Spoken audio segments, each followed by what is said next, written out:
Hello everyone, I'm dotphase and welcome back to Speedrun Ragnarok 2021. I will be the host for this run. It's a pleasure to meet you all and I hope you all enjoy the upcoming run. With all your wonderful donations, we have crushed the initial goal of $10,000. We are currently sitting at $10,464. With this, we are on the way to the initial stretch goal of $12,000. Thank you all so much. When donating, please ensure to check out the other bid wars that we have going on. We have one going on for choosing the costume for Chicory, A Colorful Tale, choosing the character gender in Legend of Mana Remaster, and choosing the sprites for Final Fantasy VI Beyond Chaos. So what do we have up next? We'll be rolling into Azure Dreams, but it's actually a race, a best of three race between Profnes and Sand Knight. The commentators for this run are Reven and Czaj, and I'm going to pass this on over to the runners and commentators. Take it away. Hello everyone, I am Reven and we have a series of races for you today that are influenced by your donations. So, for those that aren't familiar with Azure Dreams, we have a bit of a roguelike situation going on here, and while I start explaining the game, we'll get a quick countdown going. So if both runners are ready, we'll get a... Alright, in 3, 2, 1, go! So, Azure Dreams is a bit of a roguelike, meaning that every time you enter the main part of the game here, the monster tower, the tower will be randomized except for floor 1, and on further entrances, which we won't see in this race, floor 2 will also be standardized. We have a setting here where we've picked the starting monsters for both of the runners through your donations. So on Profnes' side, we're going to be seeing an Arachne, and Sand Knight is going to have a Picket. And both of these are actually kind of interesting monsters in that they both have special traits. They are a thing that makes each monster that has one unique in that no other monster will have those. They can be passed on through a thing called fusion. What makes the Arachne special is that it gets double attack power, so it is a pretty nice physical fighter. The Picket, on the other hand, not so much. It is a speedy thing with double turns, and it can actually steal items. We'll be able to encounter both of these monsters later, much later on in the tower. So, we're going to start off with the standard weapon, a copper sword, a wooden shield, a medicinal herb, a fireball with 5 charges, and an egg that contains a palumpa every time. And usually what we're going to see is the first 5 or so floors, both of the runners are going to try and scour the floor as much as they can and try to collect some items, build up a bit of an inventory, and hope that can help carry them up to the top. There's 40 floors maximum, and we're hoping that both runners can get to 40 both times, or in all of these races, obviously. Sand Knight actually off to a bit of a rough start here. Czaj, you wanna hop in here? So yeah, Sand Knight is having a little bit of a trouble because normally when we start with a familiar, the familiar has some way to deal with monsters at level 1.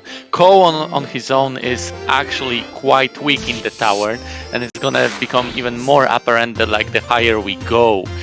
At this point, at level 1, Ko can defeat Troll as long as he's able to hit it. But I think Sand Knight had the problem that like he missed some attack, and that made it so that it became a very dangerous situation for him. Picket couldn't be much of a help because, like Reven mentioned, it's not much of a fighter. We could even see that, like, okay, it hit twice, but it hit it for 1. So Sand Knight's first priority is to get some levels so that he can survive. Those levels are not so much for the fighting itself, although as well, but mostly so that he can get more HP, more survivability here. Once he gets that, then he will try to find probably some kind of items that will help him go through the tower, because like we mentioned earlier, Ko on his own cannot really fight. So let's see how well Sun Knight can do that. We're actually seeing two kind of completely different playstyles here, because on Profnes' side, you're seeing that when he does an attack, he's actually getting an animation where some icicles are falling out of the air onto the enemy. That's called a mixture magic, and not every monster that you can have as a pet will have those. All of them could get one through fusion. Some of them have hidden spells. The Picket does not naturally have one. The Arachne does, in that it actually has some kind of interesting effects. The one that we're seeing now is caused because it's the Arachne is a water element, so it's going to give you a little bit of extra damage. If we were to change its element, there's 3 elements: fire, wind, and water. If we change the element, the spell effect will change. The fire version would cause a blind effect, and the wind one would cause a 100% paralysis effect, which is actually pretty nice. But the downside is that your wind, and wind is generally the weakest element. And actually, we're seeing that Sand Knight hit a warp trap, was teleported away from his Picket, and now his Picket is, well, being a Picket. he was in a little bit of a situation taking some hits there, but with the Picket's ability to move 2 turns, he can pretty easily get out of situations as he falls. Yeah, so maybe sometimes, not always. It's not necessarily a bad thing. The Picket wasn't exactly a strong or useful familiar, outside of maybe using it for some fusion fodder or trying to unlock its spell. So it's not necessarily the end of the world. This is actually a fairly common strategy as far as speedrunning goes, to enter the tower without a monster at all. And we lovingly like to call that going commando. Pun fully intended. And generally, it makes you go faster because, like Czaj was saying earlier, Ko is actually fairly weak outside of using items. So you try to avoid as many fights as you can, whereas if you have a monster, you try to fight and level up a little bit, or, you know, if you're going a specific way and something happens to get in your way, you can just fight your way through it. It's not always the case, or sometimes very not worth the time spent or the items that would be required to be spent to accomplish that. So a lot of times you're going to try to avoid as many fights as you can. So generally the speed will pick up, but it comes with the caveat that it's also much riskier, because you don't have that monster, its spells, its HP, and all of that good stuff to fall back on. But having said that, Sand Knight is still in the lead by 1 floor currently. Profnes has found the elevator and is choosing to continue to explore the floor, which is probably a good idea. The first couple floors are generally pretty easy. Most of the monsters aren't too scary, outside of maybe flames or cyclones, depending on what kind of familiar you have. Just what kind of items. Profnes, by the way, if I can jump in real quick. Sand Knight is one of the best players in the world at this game. I am, being generous, a casual enthusiast. So he is going to start with a little bit of a worse setup to compensate, but even so, I have a much more methodical defensive strategy than Sand Knight is likely to have. So you get to see 2 playstyles for the price of 1 this race. Yeah, and that is a very good point. Azure Dreams, with it being turn-based the way that it is, really lends itself to very different playstyles.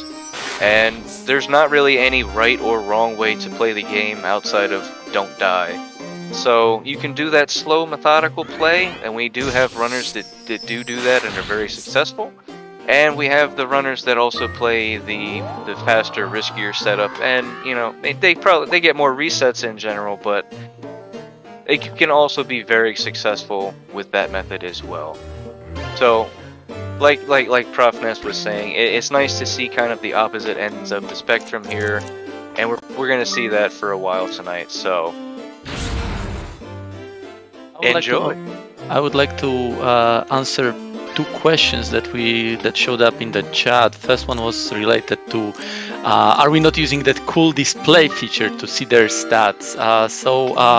our community has a tool that basically tracks the things from the game, statistics from co, for familiar, like few other statistics, and we are using the tool in the tournament that is currently ongoing, and it is very good tool for commentary and also for the viewers, because everyone joining at any point in time can see what is currently happening.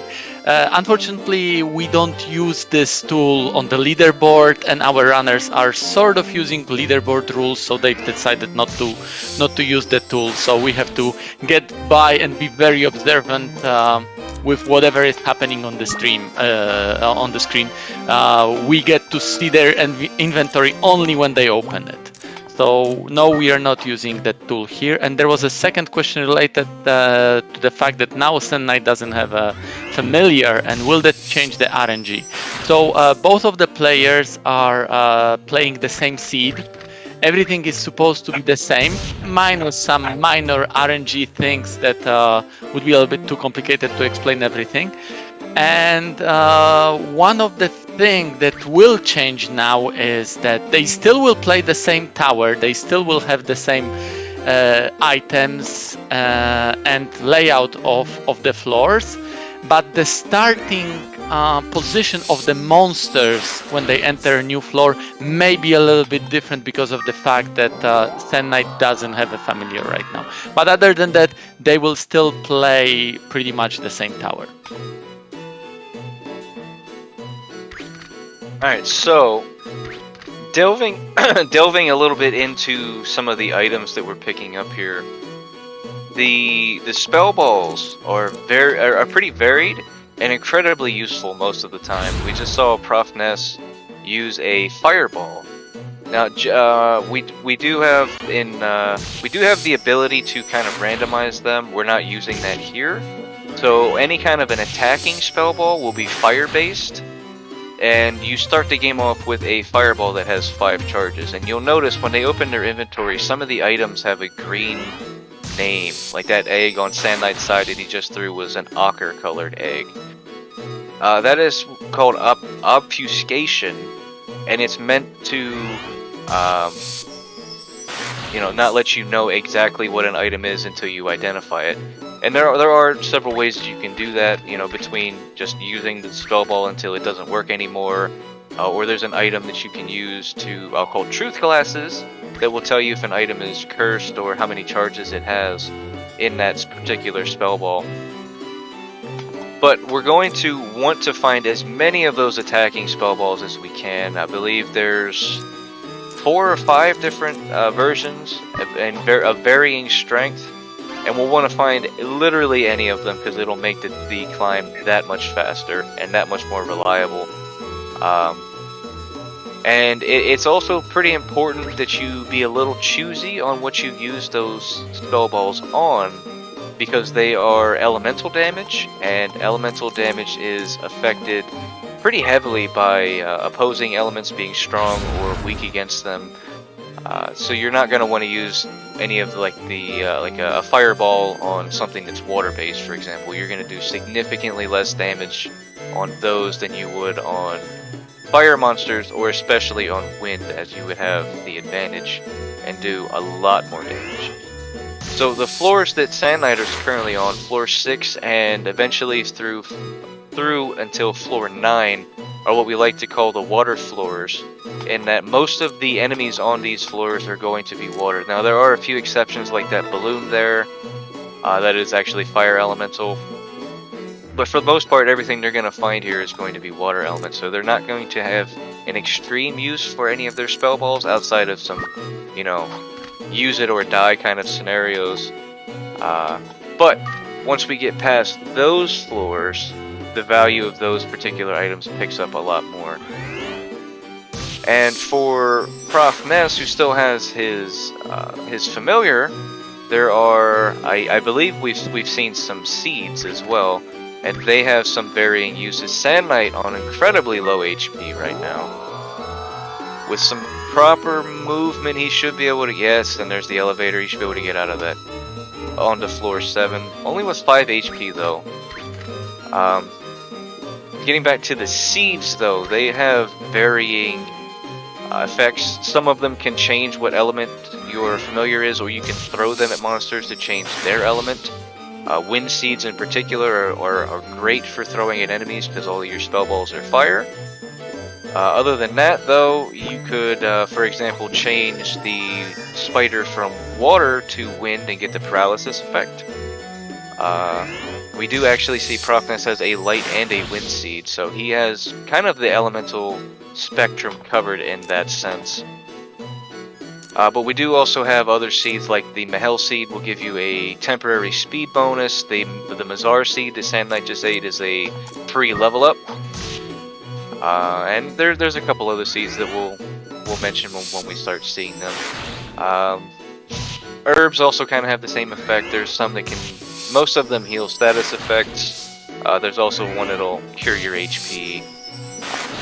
Things like that.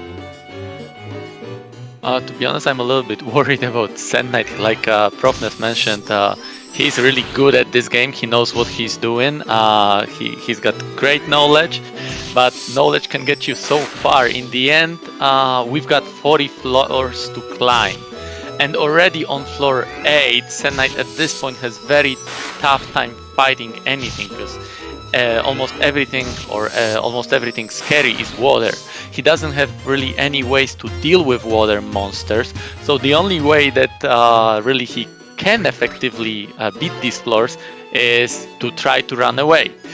There are ways in which we try to manipulate monsters. We know how they move, we know a little bit about turn order, etc. But for many of those things, in the end, it's still a little bit situational. And I didn't see Sand Knight finding really good items right now, so let's see how far he can go without the familiar. Of course, like, we are keeping our fingers crossed.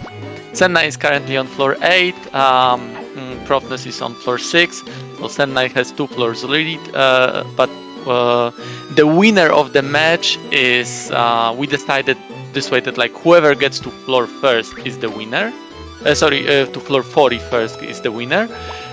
Should they die on below floor 40, then whoever got highest is the winner, obviously. If they die on the same floor, whoever got to the given floor first is the winner. So being in the lead has its benefits, but at the end of the day, what's important is to be higher than your opponent. So just the fact that, like, at this point in time Sand Knight is leading doesn't really mean that much yet. Yeah, and that is a good point. Sand Knight just moving up to floor 9. If he were to unfortunately die on floor 9, if Profnes were able to get to floor 10 within the time limit, which is an hour, he would be declared the winner instead, and vice versa. If he were unable to get to floor 10, then Sand Knight would still be the winner. So let's hope that it doesn't end that quickly, but it is entirely possible not having a familiar. Not that he really had a good one to use in the first place, but still. Then I just found 2 really good items. He found a spell ball called Blaze Ball. That's another attacking fire spell. Pretty much all of the attacking spells are fire, apart from one. So that is amazing for him. He has now some ways to deal with fire and wind monsters. And he also found a Blinder Ball, which, like the name suggests, can be used to blind opponents. And blinded opponent just doesn't see you, it just walks straight. If it sees something in front of him, it will just attack it.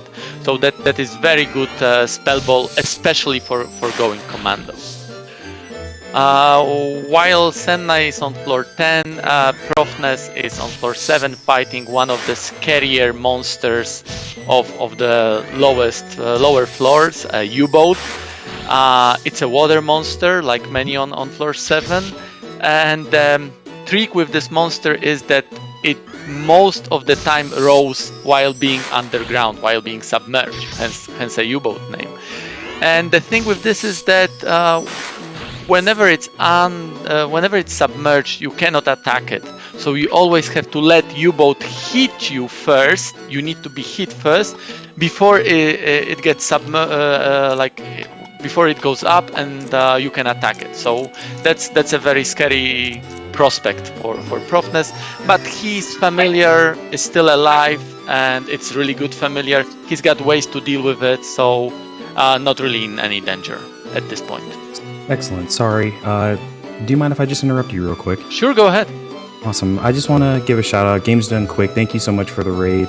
Welcome everybody who followed along with the raid, and welcome not only to just the stream, welcome to Speedrun Ragnarok 2021, where we are raising funds directly for Take This, the nonprofit organization for mental health and resilience options. We are currently sitting at $10,464. We crushed the initial goal just, I think in the last run actually, and we are pushing towards the stretch goal of $12,000. We're currently in a two-way race of Azure Dreams as you're watching. Thank you so much for joining. I'll pass it back to the comms. Thank you. So, I think maybe we should talk a little bit about the spider and its abilities, Czaj. There are there's a specific few items that will come in really handy for making that spider pretty buff and a threat to be reckoned with. And there's a few different ones. You want to talk about them a little bit, Czaj? So like Reven mentioned earlier, Spider's special thingy is that it has a double attack power. But the problem with this is that it's not double attack power always. It's more like max attack power is double. And whenever a monster levels up, its stats only increase by this single factor. So there will be a discrepancy between his current attack power and max attack power. And the higher the level, of course, the higher the difference. If Profnes was able to recover its attack power to the maximum, this Arachne would be pretty much unbeatable. And there are two ways, I think, in which we can recover that attack power. There is an item called Water Crystal. It's semi-rare, it's not that common. It can be still found. That item will recover familiar fully. That's basically the description of the item. So HP, MP, and all of its stats. And the other item, which I don't really know whether it's same rarity as the Water Crystal, but that's a herb called Hazak herb. That one is specifically useful for recovering attack. So if Profnes finds any of those items, I'm quite sure that he will be super happy, because then that spider will like change from being good to being simply awesome. Exactly, and there is actually a third option in the cure-all herb, but you generally don't want to use the cure-all for that. You really want to try and save that for Ko if you can, because there are certain status effects that can be really punishing. One of the things about Azure Dreams specifically is that some of the traps don't necessarily target Ko himself, but they actually target the player.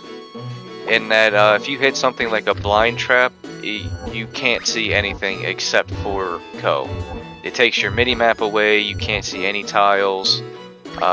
There's a reversal trap which will turn the screen upside down. So you generally, and there's also another status effect that's kind of bad called Curse, which will lower your luck stat, which is kind of a hidden thing. And you generally want to try to save the cure-alls for things like that. But in a situation like this, cure-all will definitely do the job for getting that spider in fighting shape for sure. But there are also many other monsters that have traits as well. There's one that has double defense, one that has double HP. increased critical attack rate, and all kinds of neat things like that. And we'll eventually see some of those as we climb the tower. And there's that cure-all herb on Sand Knight's side that we were talking about. That's a nice item to be able to have in your back pocket. Oh, and Profnes actually getting put to sleep by a Dreamin'. It's kind of a bad spot for it to happen too, and seeing as it's a 2-tile wide hallway, it's kind of a 50-50 whether that Dreamin' decides to attack Ko, which gives him a higher chance of waking up, versus attacking the spider. And as you can see, that spider was 1 hit from death, so very lucky in that sense. He is still going to be able to have a spider to climb with, which is going to be very, very useful. It's still fighting reflexes from base game here. Again, casual enthusiasts normally start with a fire type, so your special attack is fire element, and Dreamins go down in 1 hit. Also, clowns like that at top of my screen go down in 1 hit.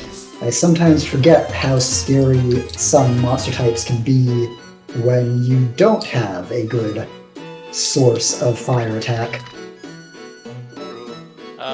Dreaming is sort of a meme in our community. We always say it's just a Dreaming, because like if you could see the Dreaming attacking Ko, it's not very powerful. It's usually like 2-3 HP, many times just 1 HP.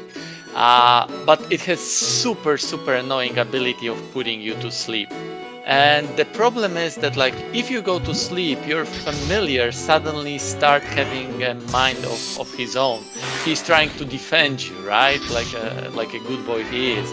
But unfortunately, even though Arachne is an amazing familiar without recovered attack against elemental disadvantage, which we would have here because water against wind loses, that Dreaming suddenly can become very scary. So I really am scared of Dreamings whenever I see them in 2 tiles corridors. If it's a single tile corridor and Dreaming is just attacking me, then it's fine. If it puts me to sleep, then it will not go for my spider. My spider has no way to go to the Dreaming.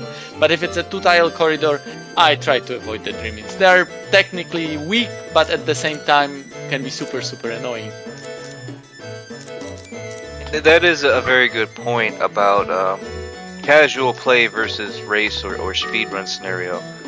Like many games, the speedrun mindset is completely different in that, especially in Azure Dreams, you generally only play one entry before you reset, whether you win or lose.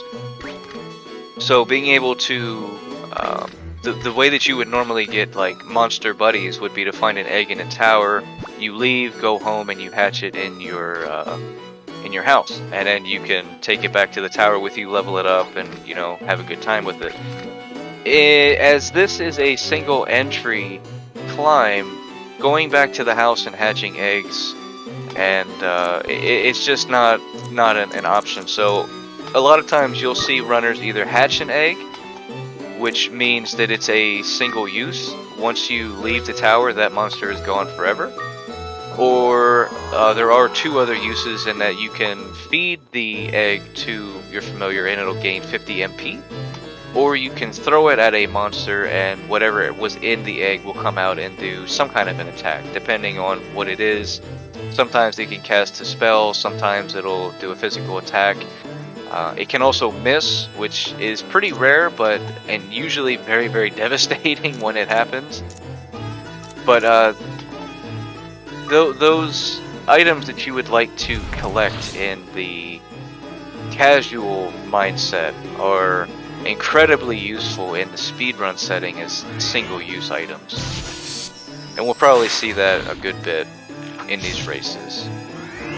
Because I know Profnes did actually find an egg on one of the earlier floors, and he's held on to it until now. So that can be used on, especially on fire floors, maybe not necessarily on these floors particularly, but that will probably have some kind of a water monster in it. It could have some kind of a wind or fire, but it's generally a lower % odds for that. And he could eventually determine exactly what it is if he gets some truth glasses. Or he could try to hatch it and maybe get lucky with maybe a U-boat or a clown, even if his spider were to go down. He could have a backup monster to help him. We could see also like a moment ago that Profnes doesn't play around with Dreamings anymore. He's using Fireball just to get rid of it immediately. And we could also see the power of a fire spell at the same time while having elemental advantage. That Dreaming, what was the damage, like 65 or something, and the Dreaming has like 30 something HP, so almost double what is needed to kill it. In the meantime, we can see on Sand Knight's screen, he's already on floor 19. He actually has found pretty neat equipment, good spell balls, good items to help him find exit in the tower. There are items for that, like star glasses that he used right now, shows him the entire floor immediately, or exit loop that just shows him where the exit is. Now he also finds a Tamna fruit. Tamna is like very, very good fruit. If you toss it at a monster, it will turn it into a frog. Like very nice creature that doesn't do anything, just like jumps next to you. So one of the items that we use on higher floors to have some way to escape the monsters. So it looks like Sand Knight's inventory is looking pretty good. He already knows where the elevator is. Just pick up that spider and probably toss it away. Exactly. Check the fruit. Another Tamna. Another Tamna, yeah. Sand Knight has really good inventory now. And now the lead that he has, that is at this point 10 floors, that is already building up to something. It's not like, of course, crashing it, because like we mentioned, in the end what's important is what floor you are at 1 hour mark if you cannot get to 40. So that yeah. one hurt. Yeah, Sand Knight's on the floors now that we like to call Viper Town, and this is where things, I mean, as if they weren't already scary enough, this is where they really start to pick up in difficulty. That monster that he just threw the Tamna fruit at was called a Viper, and it has the nasty ability that sometimes when it hits you, it'll lower your attack power. So as tanky as they are at this point, especially solo, they just make it even more difficult to fight back. And on top of that, they just do a ton of damage. They are one of the monsters that has a bit of an AI manipulation, in that if you're in a room, the Viper likes to eat eggs. So if you happen to have an egg on you, you can drop the egg on the floor and it will suddenly not care about you at all. So you can fight back or try to lift it, or whatever, you even just run away completely and let it have the egg. Unfortunately, I don't believe Sand Knight has an egg on him, so he doesn't have that option available to him. And as far as like levels go, he's actually fairly well, actually he's in a speedrun setting, he's actually fairly okay at this point, yeah. But being solo makes it that much scarier, because he doesn't have the mixed magic or attack power or tanking power even to rely on. And that is one of the things to note. Sand Knight lost his picket fairly early, and while he had the picket, the floor lead was fairly small. It was maybe 3 or 4 floors at most. And since he's lost that picket, his speed has increased drastically, because he's mostly avoiding things, lifting things and throwing them. However, whatever he can do to avoid the fighting as much as possible, which means he's going to be generally lower leveled, but he will be moving and climbing faster. And just as I say that, he finds the elevator. Is he going to be able to take it off? By the way. Well, now he doesn't have. Okay, Holy Bell will do.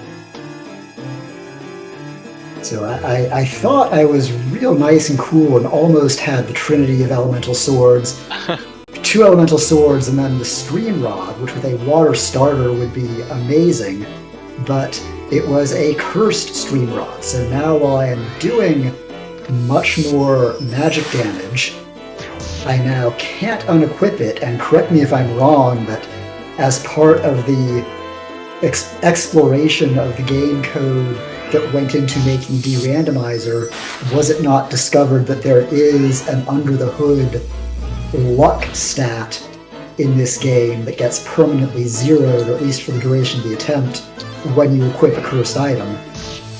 Not exactly like that. I also wanted to talk about that one because I saw that you equipped it, probably hoping for the increase in the damage. So let me talk a little bit about it. There are different type of mixture magic that your familiar can provide to you. One of them, the standard one that we get when we don't randomize anything, like change the familiar, etc. The standard familiar is called Cuny. He provides us with something called sword mixture magic. And that sword mixture magic damage depends on the weapon that you're wearing. If you happen to have an wand, there will be sort of a multiplier of 1.5 to your damage. And if that wand happens to have the same element as the spell that you are using, that multiplier will be ×2. So with that we can get really, really high damage even when we are under level. But Spider, Arachne, that we have here, mixture magic that he provides, it's not sword mixture magic. It's actually called blade mixture magic. And blade mixture magic power doesn't depend on your weapon at all. So the fact that you have at this point a wand that... Oh no! Oh no! Oh no! We will go back to this discussion a little bit later, because we have to say a little bit about what just happened on Sand Knight's side. He was in such a good situation, right? Well, he got to a floor where we suddenly started seeing monsters called stealth. Like what the name suggests, they are very stealthy. They can make themselves be invisible. And that's what happened to Sand Knight. He suddenly found an invisible stealth. He got hit once and he decided, okay, I need to run away. And he started running away, but he hit a trap called Slow Trap. And Slow Trap makes it so that for your one movement, monsters get 2 movements. And Sand Knight pretty much had nothing to do. That stealth got to him, hit him twice. Boom, Sand Knight's down. If I recall right, Sand Knight, please correct me if I'm wrong, you went down on floor 23? 23, yeah. Yeah, so right now for Profnes, we are 36 minutes into the game. Profnes has 24 minutes to get to floor 24 to win this match. If he goes down below 24, Sand Knight is the winner. If he gets to 24, Profnes wins this match. So, going back to my explanation about the wands, yes, at this point in time, that wand doesn't really give you any additional damage to the mixture magic. It's exactly as same powerful as it was before, because the blade mixture magic power depends fully on the level of that spell. And level of the spell is equal to the level of your familiar, with few changes, but we don't have to touch on that yet. As for the curse status, like Profnes mentioned, it makes it so that at this point in time you cannot unequip the weapon like in a good old traditional RPGs, but there is also a hidden status, like Profnes mentioned. One of our community members called Programmer, the one who made this randomizer or derandomizing randomizer, by the way, shoutouts to Programmer, amazing work, we owe you so much. And he also found in the game code that there is an additional hidden status called Cursed, that even if you decurse your weapon so that you can unequip it, you will still have that curse status on you, which will make it so that your luck will have a smaller range. It will not go to 0, but it will have a smaller range within which it will oscillate. And luck decides things like hit chance, chance for the trap to be activated, dodge chance. So there are like few things that that definitely you need your luck for, and having it lower down, especially when you are doing lots of fighting yourself, that's definitely not something that you want to see. And curse in particular is actually kind of tricky to get rid of as the status effect, because it's not something that like there's a specific herb for like an antidote or an anti-chaos or anything. You specifically need to find a cure-all herb, which isn't exactly a common item to begin with, but it's a bit more than that as well. You also need to find the de-curse scroll, which will remove the curse effect from the weapon. So you have to de-curse whatever item you happen to have equipped, because your shield can also be cursed. You have to first remove the curse effect from the equipment and then use the cure-all herb to completely remove this status. So generally speaking, once you get cursed, you're kind of cursed for the entire climb at that point. And Dreaming causing a little bit of problems here for Profnes. The Griffin being blinded is a nice benefit here. It's not going to turn around and start attacking him or anything unless he happens to walk in its path. So there's not very much threat there. Did use a Pillar Ball to get rid of the Dreamin' though. It's just a Dreamin'. It's just a Dreamin', yeah. Yeah, like we mentioned earlier, Dreamins, even though weak, are not really a thing that you should play around with when you've got Water Familiar. It's simply not so safe, I would say. There are situations in which that Dreamin can become a real threat to you. So better to just get rid of it when you have a chance, or preferably not play with them at all. So, while we were giving the explanation on the curse status, Profnes is actually on floor 12 and happened to come across an item called the Blue Collar. And that is a special item. Once you pick it up, you'll never be able to find it again in the tower. It's kind of like a side questy item. What it does is it allows you to have a second familiar out at the same time, which is what is required for fusing monsters. You can also have a physical fighting one and a mixture magic type monster out and be incredibly powerful.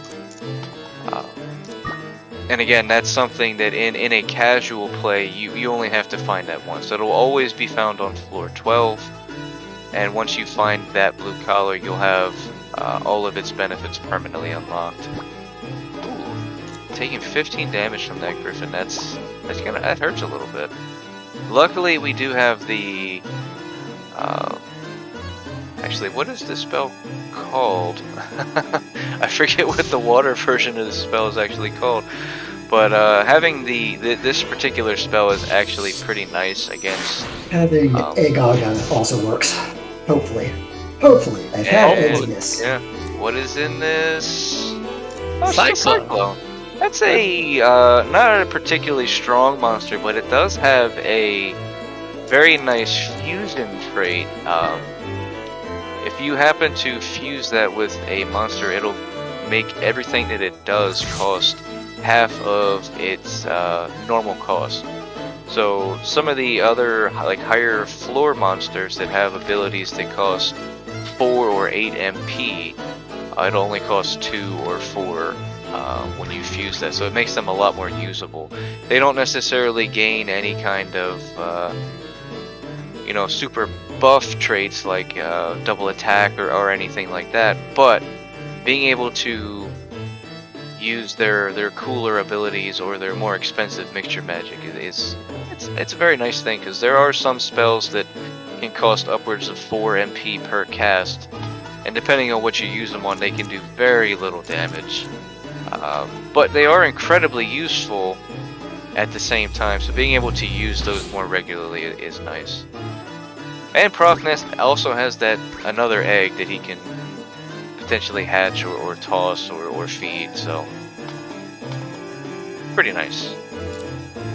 Yeah, like this is one of the beauties of this game, that like there's so many different ways to play it.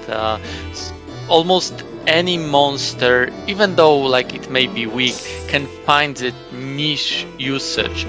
For example, the monster that Sand Knight started with, a Picket, some might say that like this is one of the weakest monsters in the tower, and it's probably true, but it also can be extremely good. There are ways with which Picket can manipulate the AI of the monsters to make them skip their turns. So that is very useful for a Picket. Also, Picket is an amazing fusion.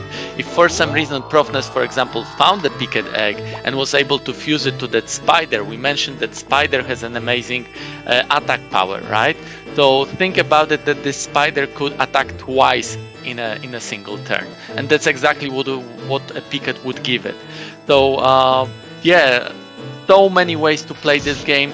This game is like 90% knowledge of what you can do with whatever you've got, and 10% RNG, or maybe even more. I don't know like the exact percentages, but even from the really bad situations that RNG can put you in, knowledge can get you out. I'll even go as far as saying it's a great game. I've speedrun very few games, but Azure Dreams is one of those games where if you played it as a kid, there is almost nothing to learn to get into it as a competitive game. There's no route to learn, there are no execution tricks to learn. It's just knowing what the items are and what the monster elements are, and one or two or three get out of jail free tricks, and you're pretty much off and running.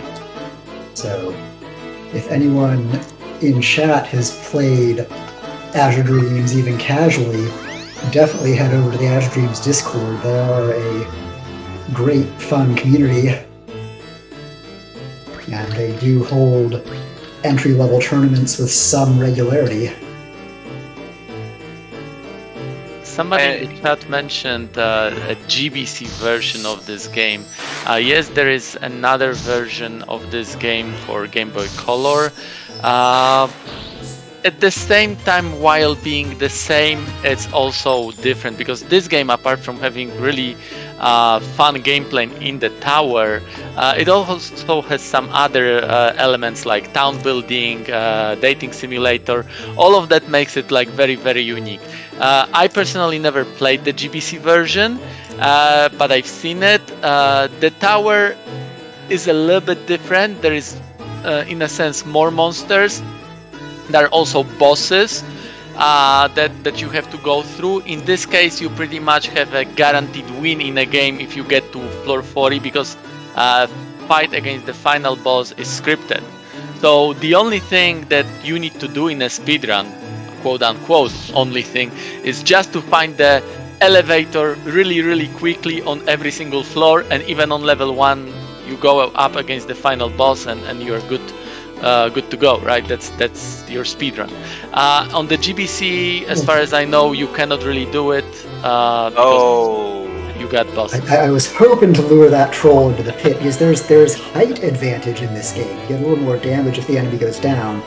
I figured if I gave myself 2 turns to its 1, I could bait it into the pit and maybe survive the encounter and not have to burn like a limb or something, but did not work out. So match 1 goes to Sand Knight, which means because incentive got met, Sand Knight gets to adopt a Palumpa next round.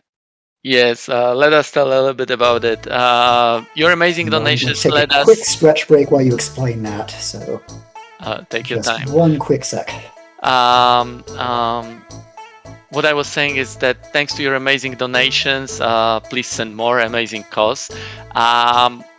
Our runners have to play with the familiars that you chose for them.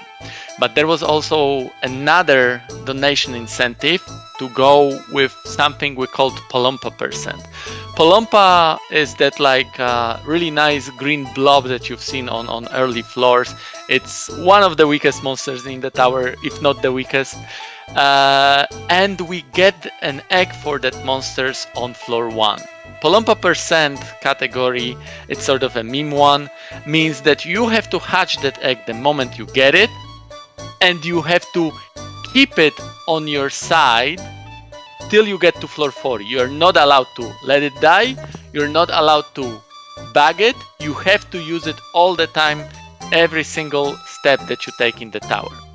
And in game 2, we've decided that it's gonna be fun if the winner of game 1 has to play Polompa percent. All the other rules related to like who gets higher in the tower stay. It's just that Stand Knight now has to use Polompa. He still gets to have the familiar that you chose for him, and if he gets the blue color that Reven mentioned on floor 12, he can have 2 familiars out. He can bring that other familiar, but he still needs to keep the Polompa all the time. Profnes will play with standard rules as he played in game 1. So what will the familiars be for this next seed, Czaj? For the next seed, let me quickly double check. Yes. So for the next seed, Profnes will be playing with your favorite monster, Reven, called Batnel. I'll leave you, I'll give you the time to explain why it's so amazing and why you love it so much. While Sen Knight, apart from the fact that he has to play with Polompa, but his starting familiar will be actually Stand Knight's favorite monster, called Flame. So please, Reven, tell us why Batnel is the best boy. Oh, well, where to begin, really? I mean, he's a kangaroo with boxing gloves as like a, his sprite, which is, just top tier in my opinion. But he's also, especially if you start with the Batnel, because there are monsters that can evolve through evolution once you hit level 20, and the Batnel is one of them. We saw on both runners' side there is a blue horse-looking thing called a Mule that once it hits level 20 will turn into the Batnel. The Mule is actually fairly weak attack-wise, so when you get a Batnel through the evolution, it's kind of underwhelming as a fighter. But with the randomizer, we're able to start with the Batnel, which has much better stat gains. So right off the bat, the Batnel is going to be a very solid melee fighter. But it also has the de-heal spell, which, as you could imply, has a healing effect if you cast it directly, and gives you the sword mixture magic that Czaj was talking about earlier. So if you find a wand, you'll get a damage bonus from it. But even more than that, the actually I lost my train of thought there. But the kind of the downside to the Batnel is that it's not a liftable monster.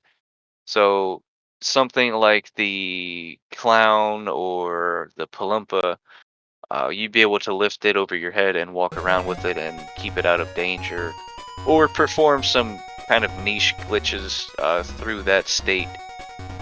But the Batnel is actually too heavy of a monster to do that, and if Sand Knight manages to get his blue collar, his flame will follow the same trait there. It won't be able to be lifted, so that'll be a little bit of a headache for both of the runners.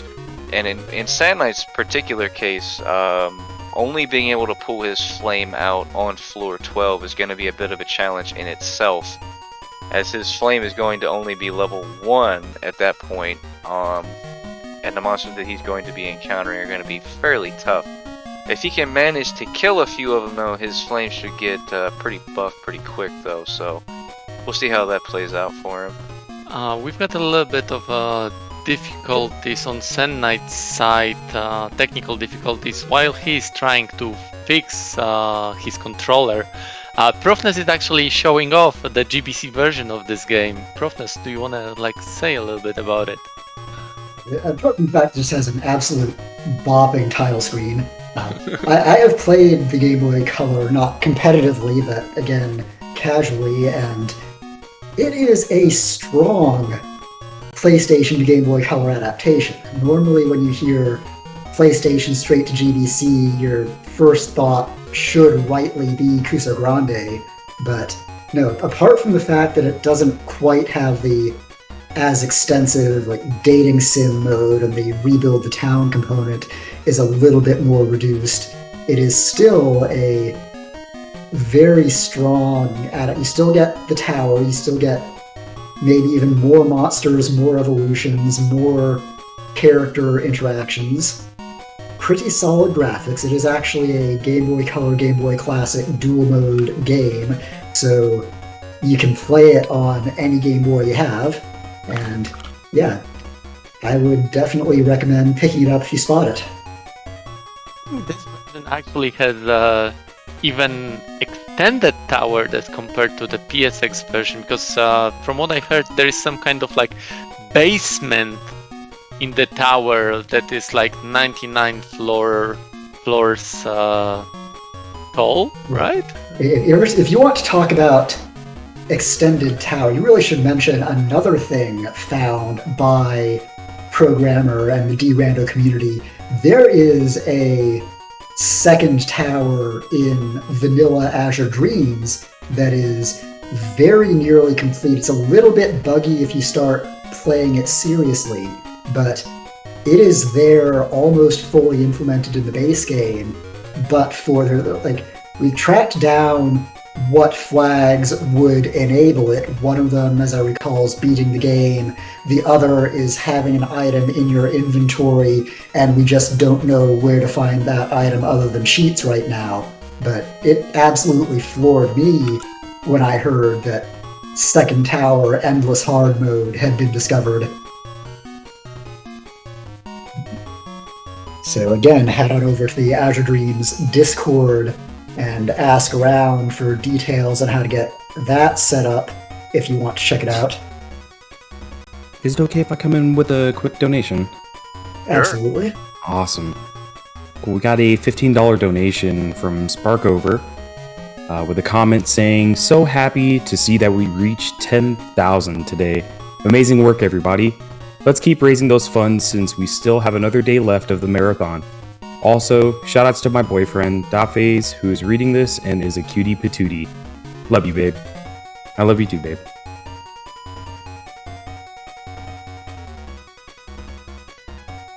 So, going back to Second Tower while we get the runners set up here, the Second Tower is actually kind of interesting in that a lot of the rules of the vanilla tower kind of go out the window. With the vanilla tower, you're going to find specific monsters on specific floors. A few of them will have like rare spawns. In the second tower, not only does it have a lot more floors, over double the floors, the monster spawns can be somewhat random as well. So you can get some particularly nasty combinations. I know Sand Knight has some horror stories about Second Tower, Manivas and Vipers being on the same floors. Can I interrupt you very briefly? It sounds like, I know I saw Sand come up briefly on the stream and now it's back down. He just asked whether I can solo around, which I am quite willing to do, give him more time to set up. We can still do a match 2 to see which of us will win the evening. We certainly have time to block for 3 rounds. We're going to do 3 rounds anyway, but if you want to count me down, I can do a round 2, and then because we actually met 2 Loompa percent, if Sand comes back for round 3, we will both be running with Palumpa, so you will get to see your Palumpa, and if not, I will take the Palumpa percent and do a Palumpa run as far as I can get. So yeah, I'm genuinely sorry. I'm having some problems that weren't there before and are now. So you're a legend, Profnes, to do a solo run. I'll be trying to fix everything in the background. And thank you so much for taking this. You're a legend, Profnes. Okay. I hope that you can get things sorted out, Sand Knight. But in the meantime, Profnes, if you are ready, we'll get you a countdown and we'll get you off and running here. All right. So in 3, 2, 1, go. And I need to have the emulator focused or Go does not work. Okay. That's no worries. We can. Okay, there we go. So I guess jumping into a little bit of the vanilla tower again. I'm sure you noticed in the previous runs there were some monsters that we actually saw for a second time, and that'll happen with a few different monsters, and they get progressively trickier as you go up in the tower. The most notable one would probably be the Maneva, as it gets some pretty nasty abilities as it progresses up. But the one that I specifically want to talk about here is the Troll. You can find them on the very early floors, as early as floor 2. And they have a Troll Hammer, which is just a generic weapon. It's not particularly strong or anything like that, but as you progress up higher in the tower, their weapons change. So once you hit floor 10, you'll see trolls that have a bowgun. They have some pretty incredible range and some kind of interesting AI when it comes to it. You have to be kind of particular about how you deal with them. And then you'll find them again a third time on higher floors, and they'll have a troll sword. And it has the bit of a unique ability that it can negate Okay. Hopefully we get a full round that is not good at all. Oh yeah, Yeah. Azure Dreams being Azure Fortunately, Dreams. the Batnel is in with a fire type. Unfortunately, I'm here with a noise, and okay, that's Yeah, the one. Again, this is one of the things. The tricks, one of the few tricks that it doesn't come as much in casual, but you start to learn in when it matters play.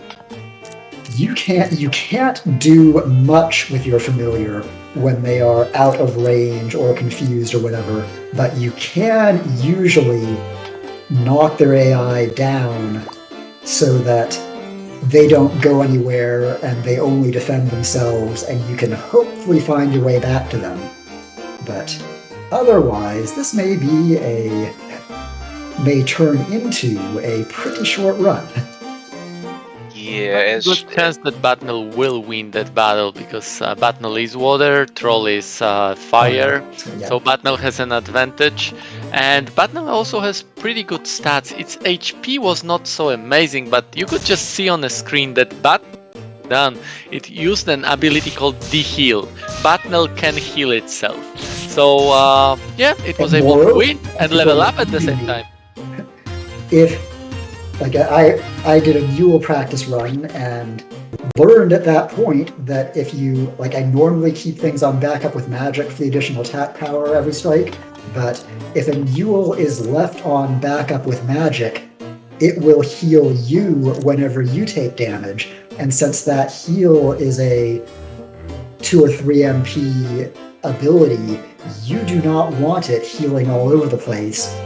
Asterisk one fun aspect of Batno Mule, which I will hopefully get into a little bit later, but you don't generally want your familiar to run out of MP, because otherwise they become a kind of useless brick.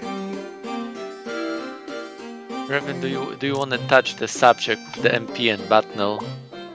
Yeah, the heal spell actually costs 10 MP, which might sound like a lot, because it kind of is, especially for Actually, that's interesting, because I clearly have above 60 out of 70, so does the heal, when it's AI self-heal, does that not use full MP cost?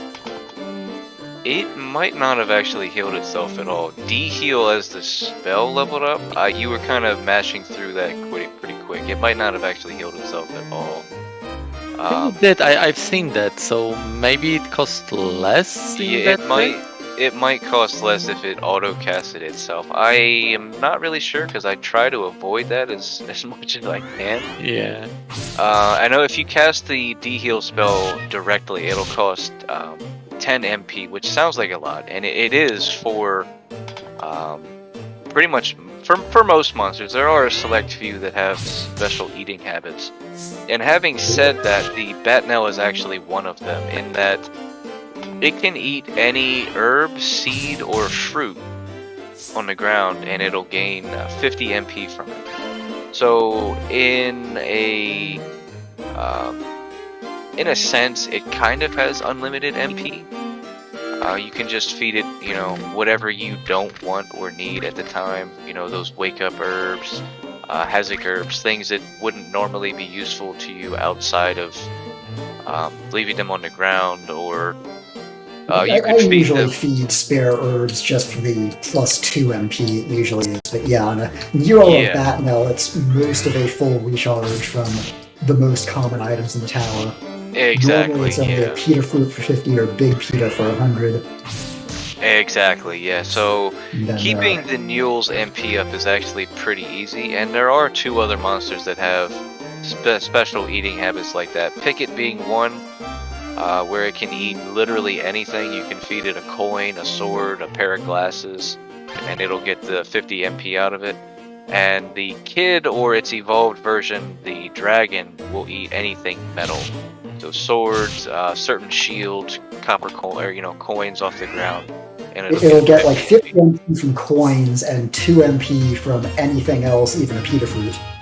Yeah, And exactly. As I recall, another trade-off on Mule Batnel is that they are vegetarians, so you cannot feed them an egg to restore MP. They will reject it. Yes, they will not eat the egg at all. It'll drop on the ground. But with the Batnel, I mean, you don't really need to feed it an egg This seed most really of the does time. not want the Oh, run to be long. yeah, this is Really kind does of not a want the run to be long. nasty room. But I think like Profnes got it. Again, Batnel is such an amazing familiar with its sword mixture magic being water against those fire trolls. I think you got this easily. Yeah, and we mentioned the Batnel will sometimes do like an AI automatic heal, and it'll ignore its AI card. You can completely negate that. If you're low on HP or your Batnel is low on HP, you can actually directly command it to do whatever you want, and it will listen to that direct command. So in a particularly bad spot where you know you can win with that mixture magic, you can make sure that mixture magic goes through instead of kind of gambling it. So it's just kind of something, an extra step that you have to take sometimes with Batnel.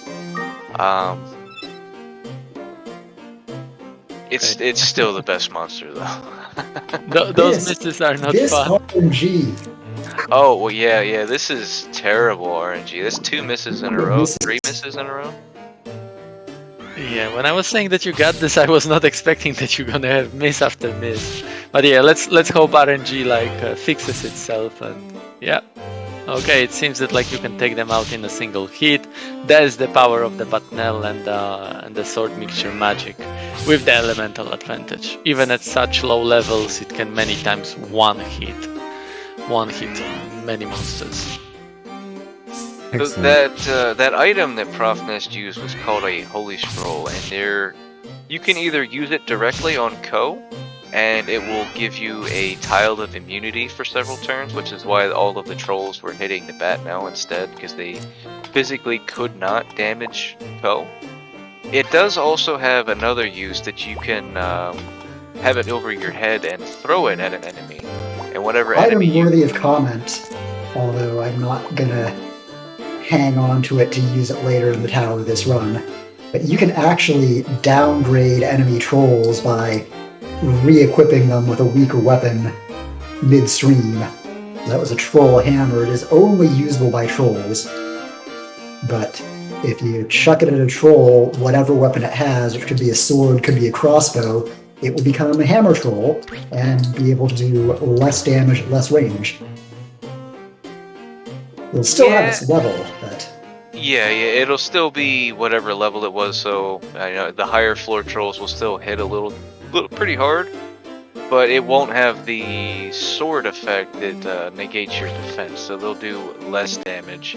And it's particularly useful to use them on bow trolls when you get the chance, just so they can't snipe you from across the screen.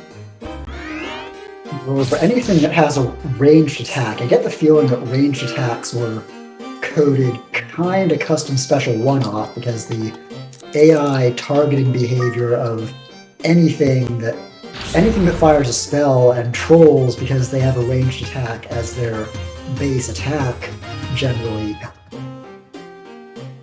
they will find ways to aggro on you even in the presence of like ice rock ball, rocks, or other things that would normally divert their attention. So, yeah, downgrading a bow troll to a regular troll does have many benefits. And taking from chat here, this particular monster, the Batnell, is an evolved monster. So it's something that in casual play you would need to get a specific monster called a mule, and you would have to level it up to level 20, and then it would evolve into this. Because we're using the Derandomizer, we can pick specifically which familiar we start with. So we just started with a level 1 Batnell right off the start, which makes it significantly stronger just in general. All of its stats are going to be significantly higher than a normal one would be, because its stat gains are a lot better than the base mule stats.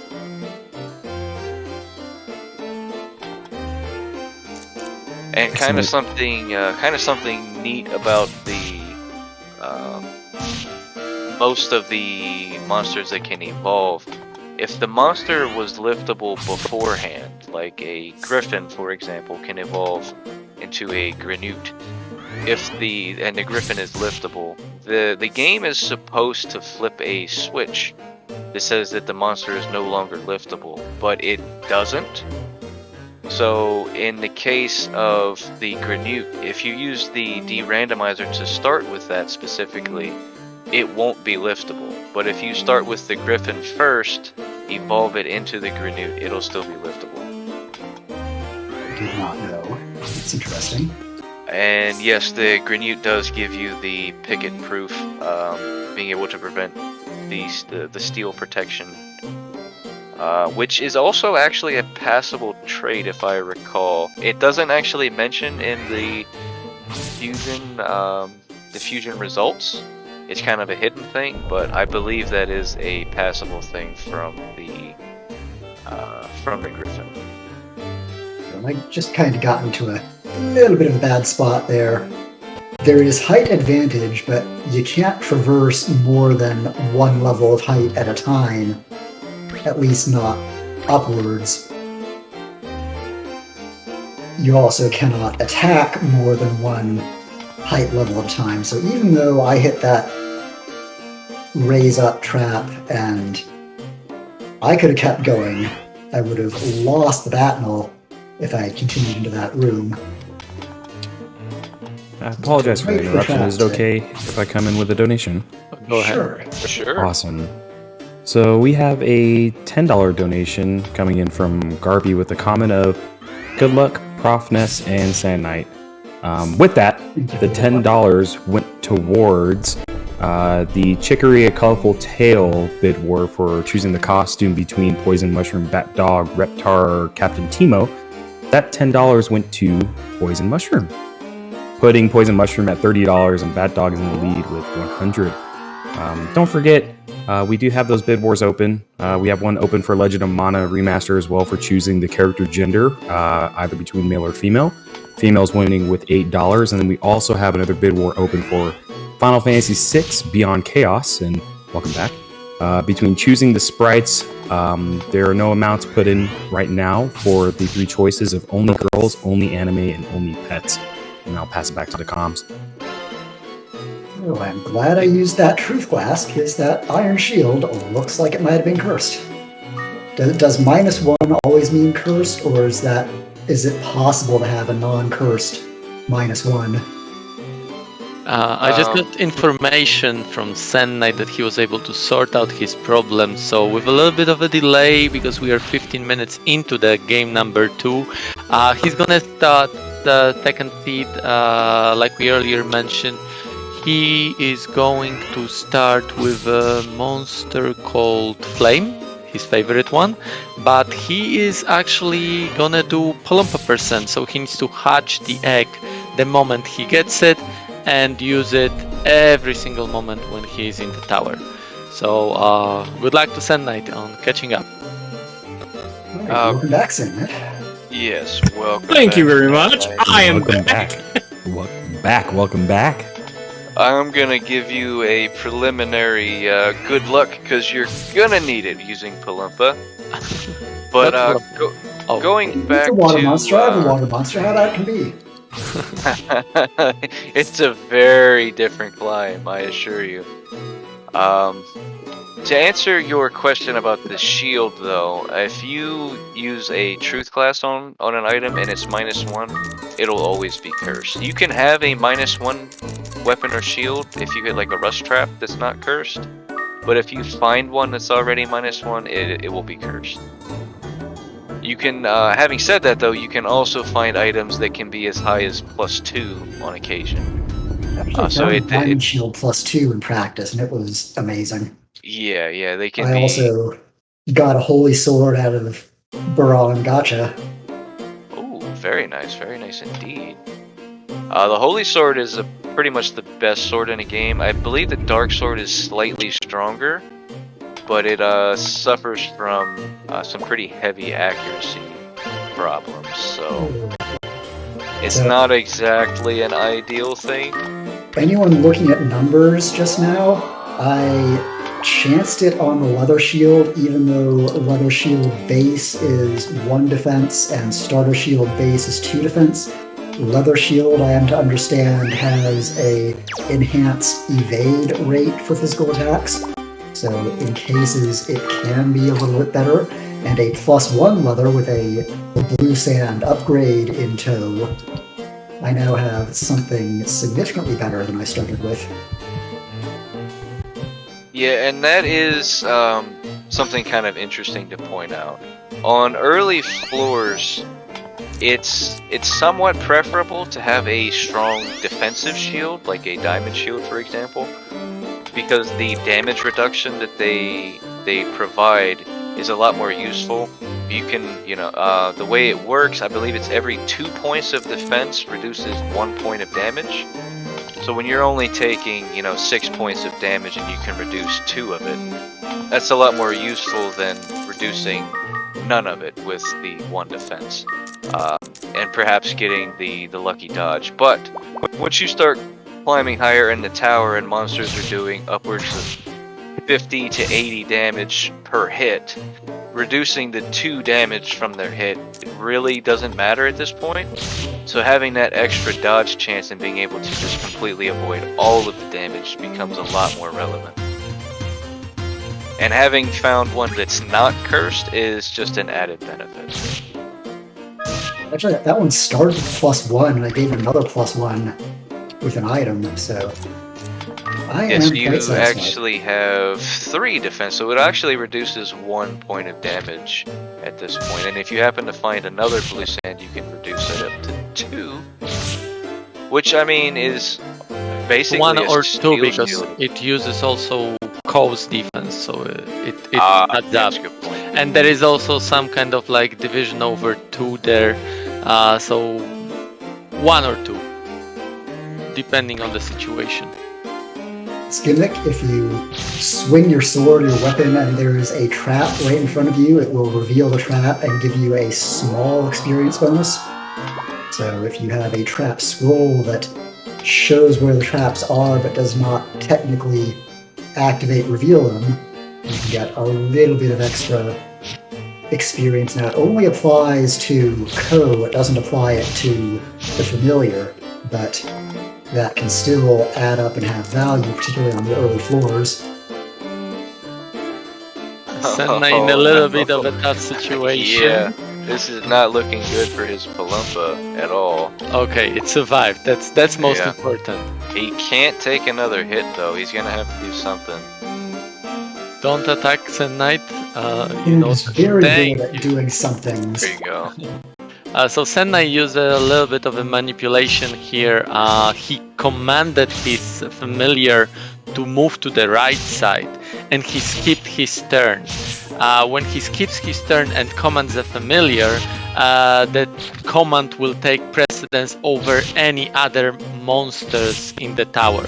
So he made sure that Palumpa was able to move away from the range of the troll before he started attacking again. So that, like I said, that I is know the tier everything of about strat. this game.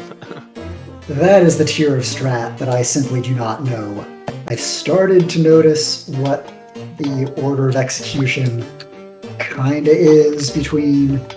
I think it's usually, in a lot of cases, if it's not like a mixed magic that occurs simultaneously, it's usually you and then the enemy and then your familiar. Correct me if I'm wrong. It's But a then little there are bit. those corner cases.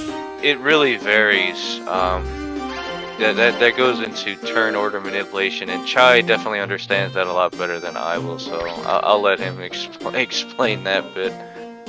Yeah, long story short, there is a list of all the units, and all the attacks are being done according to the order in that list.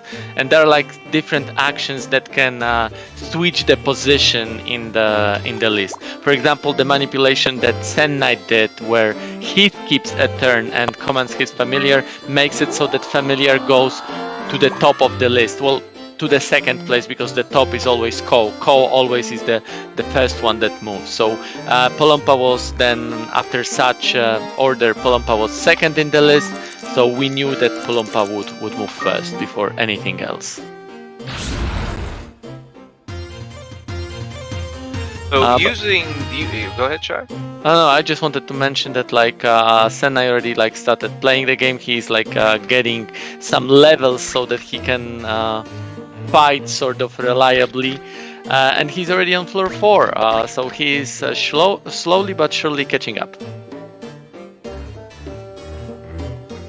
And it's something in particular that Sandlight really needs to be aware of, is that with the Palumpa being water element, usually water element is the go-to element that most runners are going to want to see. The Palumpa is, I believe, as we mentioned before, one of, if not the weakest monster in the tower. So even if it has the elemental advantage against like these flames, for example, it can still really only take a couple hits before it's gonna die. So something like the Cyclone being wind element and having advantage, it's probably gonna take upwards of 8 to 10 damage. It's really not gonna be able to last very long.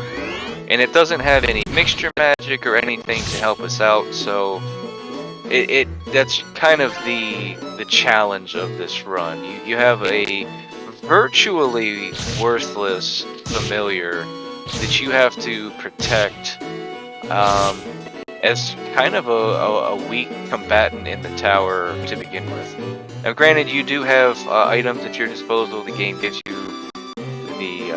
the fireball to start off with, and normally you would have an egg, but in this case we have the hatchet. So you lose that extra option to get rid of a monster quickly. So you're really hoping that you can find a strong sword or a bunch of spell balls or something to really help you manage to kill the stronger enemies. The flames aren't necessarily too much of a problem once you get a level or two, but the cyclones in particular have a good bit of HP, and they can hit pretty hard even on bow. So they're definitely something that you want to try and get rid of as soon as you can, especially in a Palumpa percent run. It's basically an escort mission, and nobody really likes escort missions. This one being especially tough because that cute little blue thingy cannot help us in any way whatsoever. So Czaj, I'm noticing on Profnes' side, he has this really neat-looking green shield. Oh, my favorite. You want to talk about that a little bit? We already mentioned that this game has sort of like Pokemon style elemental triangle. Fire beats wind, wind beats water, water beats fire, right? Most of the scary things in the tower are fire. All of the spells, attack spells, are fire that monsters use. So naturally, whenever you're wind, you're weak against that. You don't want to be weak against that because that weakness is coming into play with a very serious repercussions. The spell against the weaker element like gives you really huge damage. You want to avoid that at any cost. And also, most of the traps that are damaging in the tower are actually also elementals, and the element for those traps is fire. Wind is weak against fire. So long story short, wind can be very dangerous because many things that are dangerous and are fire and can damage you. But at these particular floors, which we mentioned in the previous game, are generally mostly water floors. Wind actually is not so bad. Those two flowers that you see on the screen, they're called blooms. They're water monsters. So thanks to the fact that Profnes is using an earth shield, he's gonna take much lower damage compared to what he would be taking if he was using a wood shield that he had originally, or leather shield. There is one problem though with this earth shield. Yes, wearing it when you're fighting against water monsters is amazing, but you should never really like walk around with earth shield because of the thing that I mentioned earlier with the traps. That traps are fire as well. That can make you have a very bad day. So as soon as Profnes is done with dealing with the bloom, he probably will take off that earth shield and not walk around with it, as long as it's not cursed. I don't know. Is it cursed, Profnes? I didn't see. No, it is not. Yeah. So that is one of the like sort of best things about equipping the items like earth shield here. That like, okay, it can give you a lot, but you have to be very careful because if you are not sure whether it's cursed, you may be stuck with it. And the floors starting from floor 10 have lots of scary fire monsters, especially one that we've seen already, Griffin. It has a spell, the strongest fire spell in the game called Pillar, or Rise actually, and it will be very happy to use it against you. If you're wearing an earth shield, pretty much it's a one-shot. I'm actually going to... I did not know until just now that traps were elemental. I'm going to play this as if I didn't know that and keep it on. Of course, take it off for fire combat, but because we are in a water floor range right now, I figure it is reasonably safe to keep on versus monsters, since, again, U-boats, blooms... I am just having no luck with these hits today. And that Scary is water monsters get seriously nerfed by... See, this U-boat is chomping me for 6 through the wind shield. Yeah, Sand Knight actually was in a bit of a rough spot with a U-boat as well, and he was getting hit for 12 to 13, so it's easily cutting your damage in half at this point. And I'd like to say that it's very commendable of you to keep the Earth Shield on, because in a normal race setting for this, the runners would not be able to hear what the commentators are saying. So it's very commendable that you're going to continue to use the Earth Shield, even though it's kind of a death sentence in a sense. But yeah. The fire floors, I'd absolutely take it off as soon as there's a chance of hitting the fire. I'll be playing musical defense, but Yeah, I and would not even thought to unequip it right here, right now, because it's all wind and water. And I did actually test in practice, and you still get the defense against wind. Actually, I thought I tested in practice that the higher defense outweighed the elemental disadvantage, but that may have been spurious observation. It sort of depends on the level. On lower levels, actually, yes. The higher the level, the higher the discrepancy between how much you save on the fact that you've got higher defense and how much you're like getting hit more based on the fact that you've got disadvantage. So it's sort of a calculation. Too much math. We don't need that. But a small, very short story here about the Earth Shield, because this is not the shield that we are starting with. But Oh no. Oh no. Oh no. Suddenly things got really complicated for Sand Knight. Yeah, he lost his Palumpa, and as we mentioned earlier, the rules of this category are Palumpa must leave. The moment Palumpa dies, the run ends.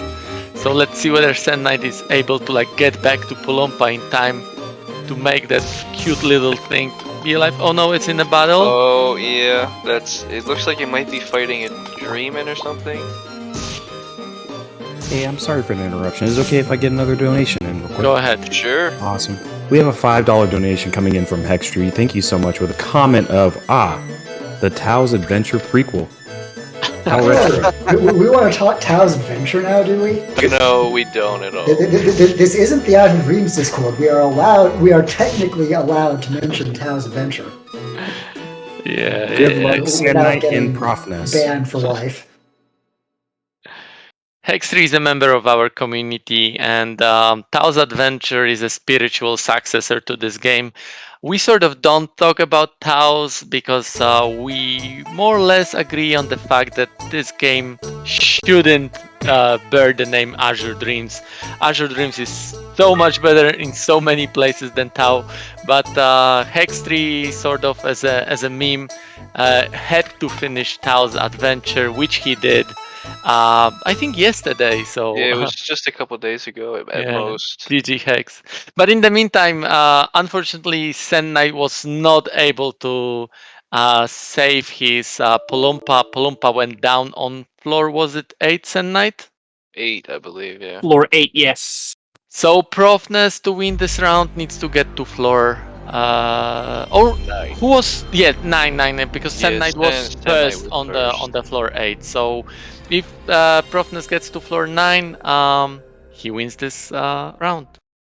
But going back quickly to the story about the Earth Shield, like I mentioned, it's not a start shield. We cannot find it until like we are in the tower. But in our tournaments, many times we randomize the starting items, and you can get the Earth Shield from the start. If you wear Earth Shield when you're level 1 and hit a bomb trap, even when you are at max HP, you are dead. One hit, that's it.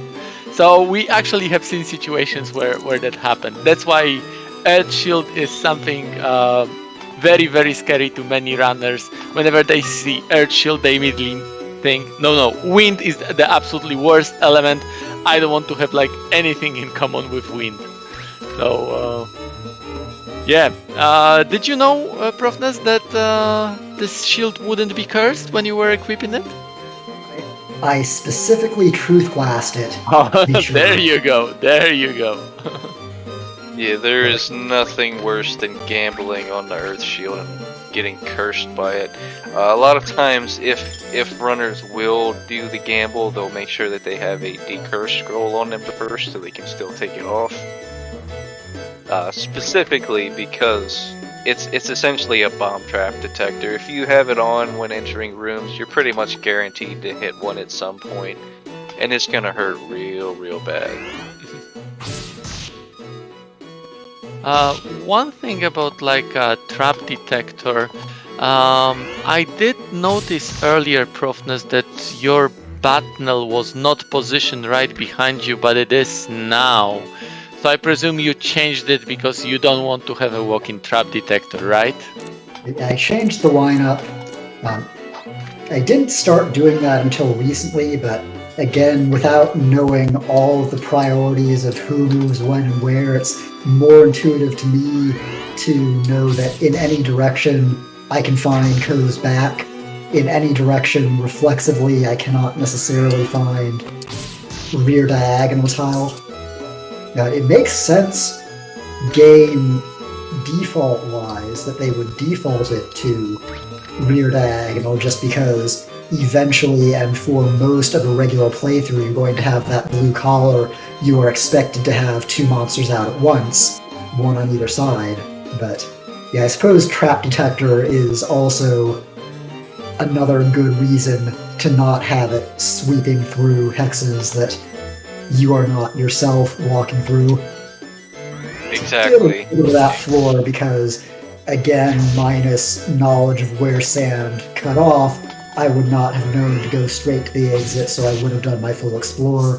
But if this is floor 9 and sand ended on floor 8, then we have our balancing of the match, and we can move on to the decisive match 3 Tulumpa percent, where we both get to adopt Palumpa. GG, Profnes. Well played. So yeah, Well Sunlight has played for already you, loaded. lasting 10 floors with Palumpa. Sunlight has already loaded seat number 3 and he's relaxing in a bathtub before the match start. We are waiting now for the Profnes to load his seat and we should be starting in roughly few minutes. So Sunlight, maybe you can tell us what can we expect from the seat number 3? Well, if you talk about Tulumpa percent, then yeah, we're gonna go and do that escort mission you guys talked about, but this time we're doing it both. The scariest part is obviously trying to keep it alive. Early on, it's not that hard. Obviously got a very unlucky warp trap, which made me go away from what I was supposed to protect, and obviously that killed me. But, I mean, generally early on, it's not too bad, but the two problems that are going to come up is Palumpa is extremely weak, so at some point he'll be very hard to protect. But also, there's a MP mechanic in this game, but it's not MP like in any classic RPG. It's actually more like a stamina meter for monsters, if you like. So that goes down every time you do almost anything, including just moving around. You'll lose 1 MP every X amount of turns. And if you cast spells, obviously, but even if you physically attack, that MP count is going down all the time. And Palumpa is by far the monsters with the less MP. It starts at 40. Generally, you'd see around about 70, 80 for most monsters. And once MP reaches 0, you're not just not able to cast spells anymore. No, your pet falls asleep or an equivalent of falling asleep. And that'll never go away until you feed it something so it starts gaining MP back and being able to be ready for moving again. So Palumpa having so little MP, we're going to get to see that situation, obviously. Pikachu knows if we can reach high enough, and that's going to be very scary to carry it around physically because it won't be able to follow us anymore. It turns from an adorable kitten blob into an adorable rainbow kitten blob. Isn't that an improvement? Actually, real talk though, as weak as Palumpa is in PS1, it is an evolved form in Game Boy Color. So you get what's called a wump that is the blob with a tail but no ears, and it evolves into Catawump, which is essentially Palumpa from PS1, the blob with ears. It is, and I think it evolves at level 2 or something. Like, it's a really weird... It's probably there to show you some monster can evolve, and it's pretty nice. And speaking of to show you, anyone who has not played this game, there is a lot that gets skipped in the Derandomizers. They don't just throw you in expecting you to know how to do all the stuff we've been describing. No, there's a intro cutscene, obligatory plot, you get to meet characters, and that whole first floor of the tower that we've been seeing as item, elevator, that is a whole winding room by room tutorial that no one wants to see that in competition, so it gets cut out. And actually, I did not know that it got cut out in my first competitive match, so I went all the way to the end of the map trying to find the elevator without realizing I'd run right over at the start. Oh no. But anyway, I am ready to start if Sand is. I am ready to protect a Palumpa. Alrighty, then let's get you started for this last run. Hopefully the Palumpa will finally get to floor 40. It craves for it so much. But anyways, 3, 2, 1, go! And there they are. So for this run, like in the previous run, we also have a modified starter, which they will be able to use only when they get the blue color as a second familiar. Sand Knight is getting a Kraken. That is a very scary monster when you reach, like when you meet it in the tower. When you have it as a familiar, it's not so good. And Profnes is getting a clown. One of my favorite monster in the game, by the way. One of my favorites, if not the favorite. It's so powerful. Hopefully we'll have like a time to discuss about how and why clown is so good.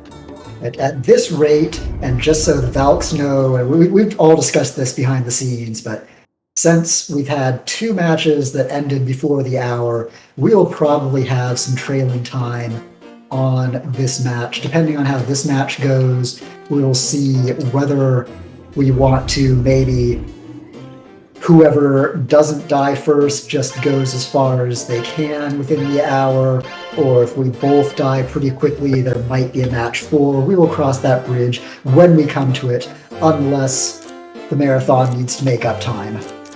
So you get to see us hatching the egg in the tower.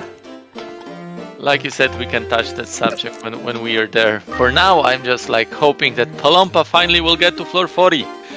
Like we mentioned, it's sort of a meme category. It's actually not really a category on speedrun.com, but it is more like a challenge, fun run that so far I think only one runner officially completed. We've had some other situations where the Palumpa percent was finished, but it was in a randomizer setup, which doesn't count for the leaderboard. So it's by far not an easy task to actually get the Palumpa to the top. I also did Palumpa percent rookie mistake, tried to take Palumpa out on floor 1, which because it's normally a tutorial floor with Kuhn, your normal starter, telling you everything, you can't normally have a Palumpa out on, or a different monster out on floor 1.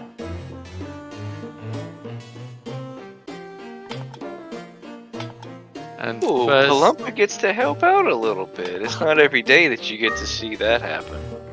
oh, it's trying.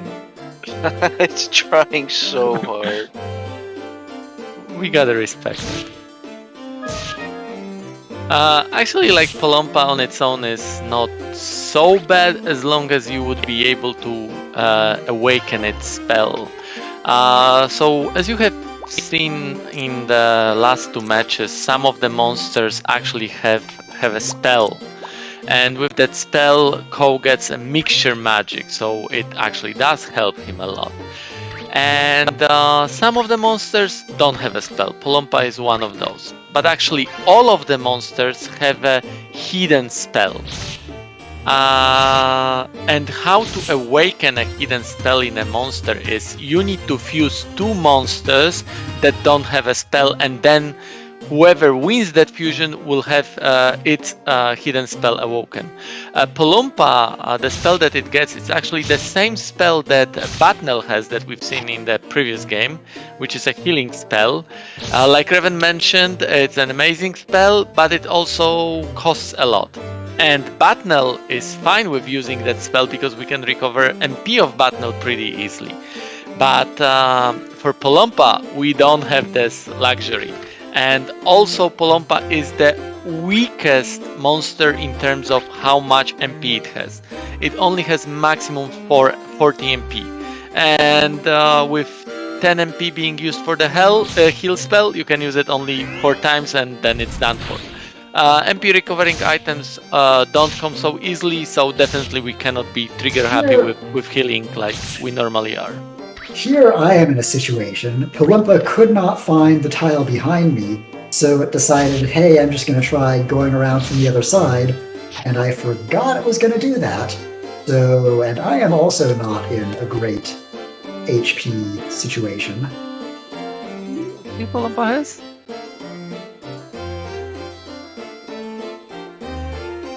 When in doubt, run away.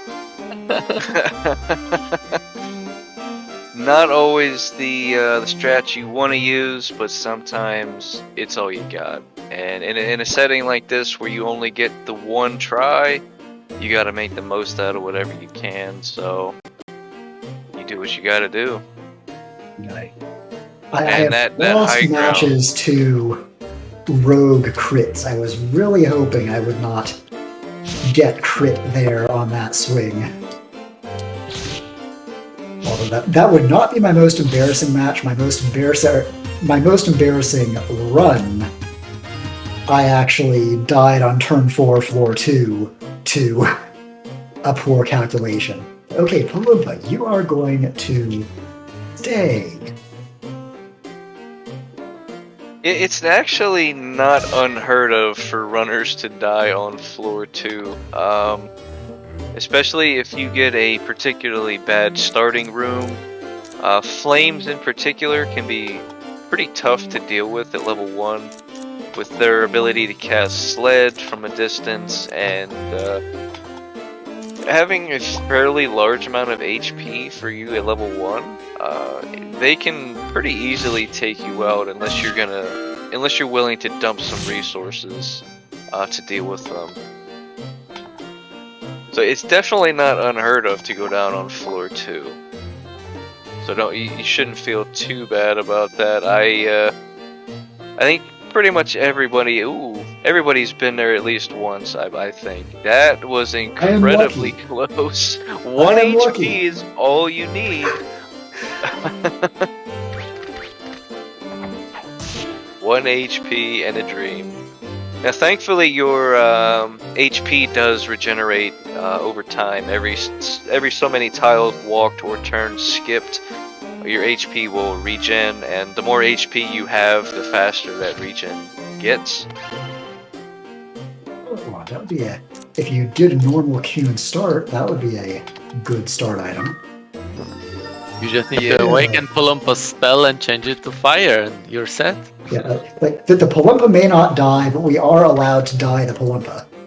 I did clarify that again before we race with Sandlight. So yeah, if you'll notice that the tamed monsters are not the same color as the wild ones, so Polumpa will change blue, orange, or I forget what the third color is. Since wind is orange, which is a little counterintuitive. But there are 3 colors of Polumpa that we could have.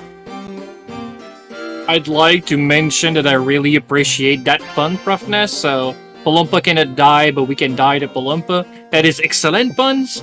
And if anybody knows me, I love puns as well, and I will definitely rewatch the match. So if you have puns in chat, generally we do well with egg puns or stuff like that. I'll reread all of them for sure. And I'll laugh at all of them, no matter how bad they are. Those are my favorites. So feel free to let go. He'll also share them with the community and get a collective groan. So you have that to look forward to as well. Palun puns? Yeah, there we go. Now we're getting into the Sand Knight level. It started. Excellent. Yeah. Pun. Yeah. You're gonna enjoy this now, Sand Knight. We got puns aplenty coming in. What have you done? Well, I just did a boo-boo. See, I tried to train myself, because whenever you use an item Ko will turn to face the camera to show you his item eating animation, and that changes your facing. So once again, Palumpa, now that Ko is facing the camera, Palumpa wants to be behind me. There's no hex behind me, so he decided to go within the range of the troll, which means he's exposed for 2 turns. Yeah, and being able to reliably keep track of your familiar and what it's going to do on its turn is definitely something that comes with more experience. And that's not to say that you're going to ever be perfect with it, but it's definitely something that you get used to as you play more and more and more, and it's actually kind of unnecessary, because most of the top runners don't use familiars at all, except for the Garuda, which is something that we've seen in the wild. We probably will not see a tame one, and for the best for this type of scenario. It completely changes the gameplay up. But yeah, most of the in a speedrun setting anyway, most of the top runners don't use familiars at all. So in a sense, being able to reliably control the familiar like that is not super necessary anyway. But there are other categories that rely on using familiars. I was told of one category in particular that uses familiars before the match. You enter the tower with just about anything, get to the top as quickly as possible. Something about a balloon and a picket and a manueva and hijinks. Oh yeah, that I believe that was Shawnee. There's an item duplication glitch that you can do with 2 specific familiars. And there's an item that will give you free level ups. And the balloon's special ability is that it can take you immediately to the next floor of whatever level the balloon is +1. So if you can get the balloon to level 39, you can get it to take you to floor 40 at level 1. And that is a New Game Plus category that we have on speedrun.com. New Game Plus, again, meaning you're playing the game a little bit close to normal, because normally you are allowed to enter the tower more than one time using whatever items you have collected to that point. And actually, believe it or not, that's actually not even the fastest New Game Plus strategy either. At one point it was for a while, until some people started playing around with Garuda, and now Garuda is actually top slot in that category as well. What is Garuda's special again? That's not one that... You don't get it until late in casual, so I never played with it too terribly much. The Garuda special ability is called Abduct, and in the wild it will sometimes kidnap your familiar to a different room and then beat it up, essentially. As a tame monster, it can abduct Ko and take him to a random tile in a random room. So if you do it enough times, you can eventually warp to the elevator room. You can also use it as literally a get out of jail free card, pretty much at will. So if you run into any kind of a situation that you just don't want to deal with or can't deal with, you can just casually teleport away and try again. And to top it all off, as if that wasn't cool enough, its ability is also incredibly cheap, to the point that you really don't need to have MP restoring items. Like, you might need 1, and you'll be good for the entire run, pretty much. So it's kind of just an all-in-one tool. You don't really need any other items if you have a Garuda. Sure, they can help you speed things up a little bit, like if you start in the elevator room but there's monsters that you can't deal with. You know, if you have the spell ball or a leam or something, sure, it can speed things up a bit, but you can also just abduct away and then find your way back.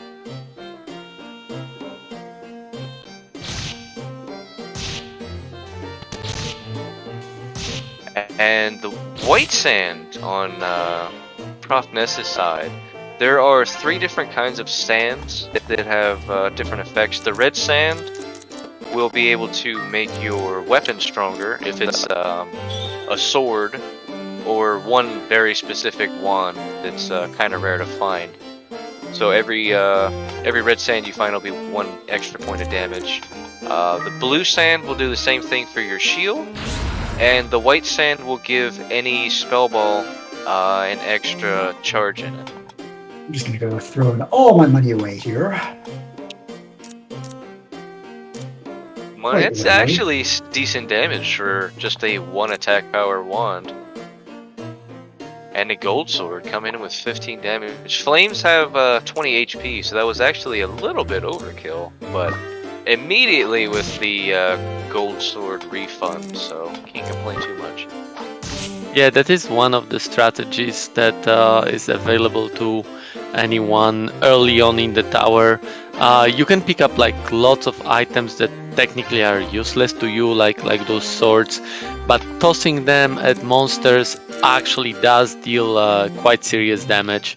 The higher you are, the less of a viable tactic that is. I think around like floor 10, 12, it's not really usable anymore because the damage dealt will be like only like 2, 3.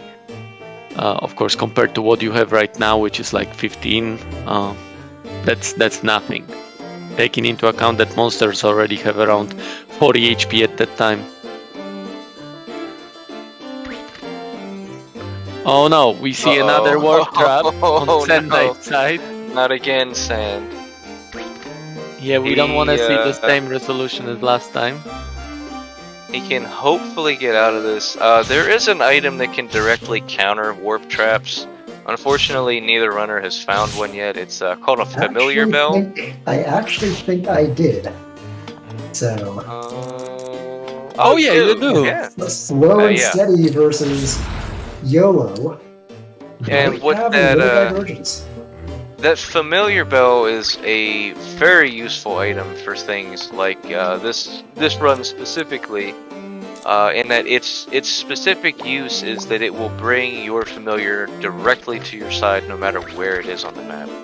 So you can hit that warp trap and go to the furthest point on the map away from it, use that familiar bell, and it will instantly come back to your side.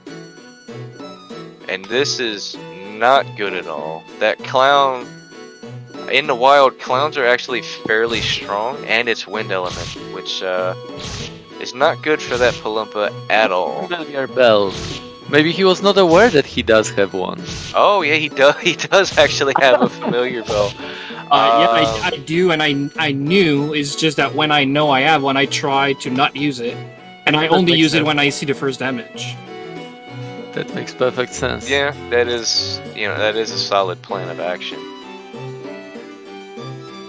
So I might have to do that for a little more math. I, as well as saving myself in that last encounter, saving this Mazar seed for right after a level up, because it will fill all the remainder of the target's experience to the next level and leave you at essentially 0 experience on that next level up.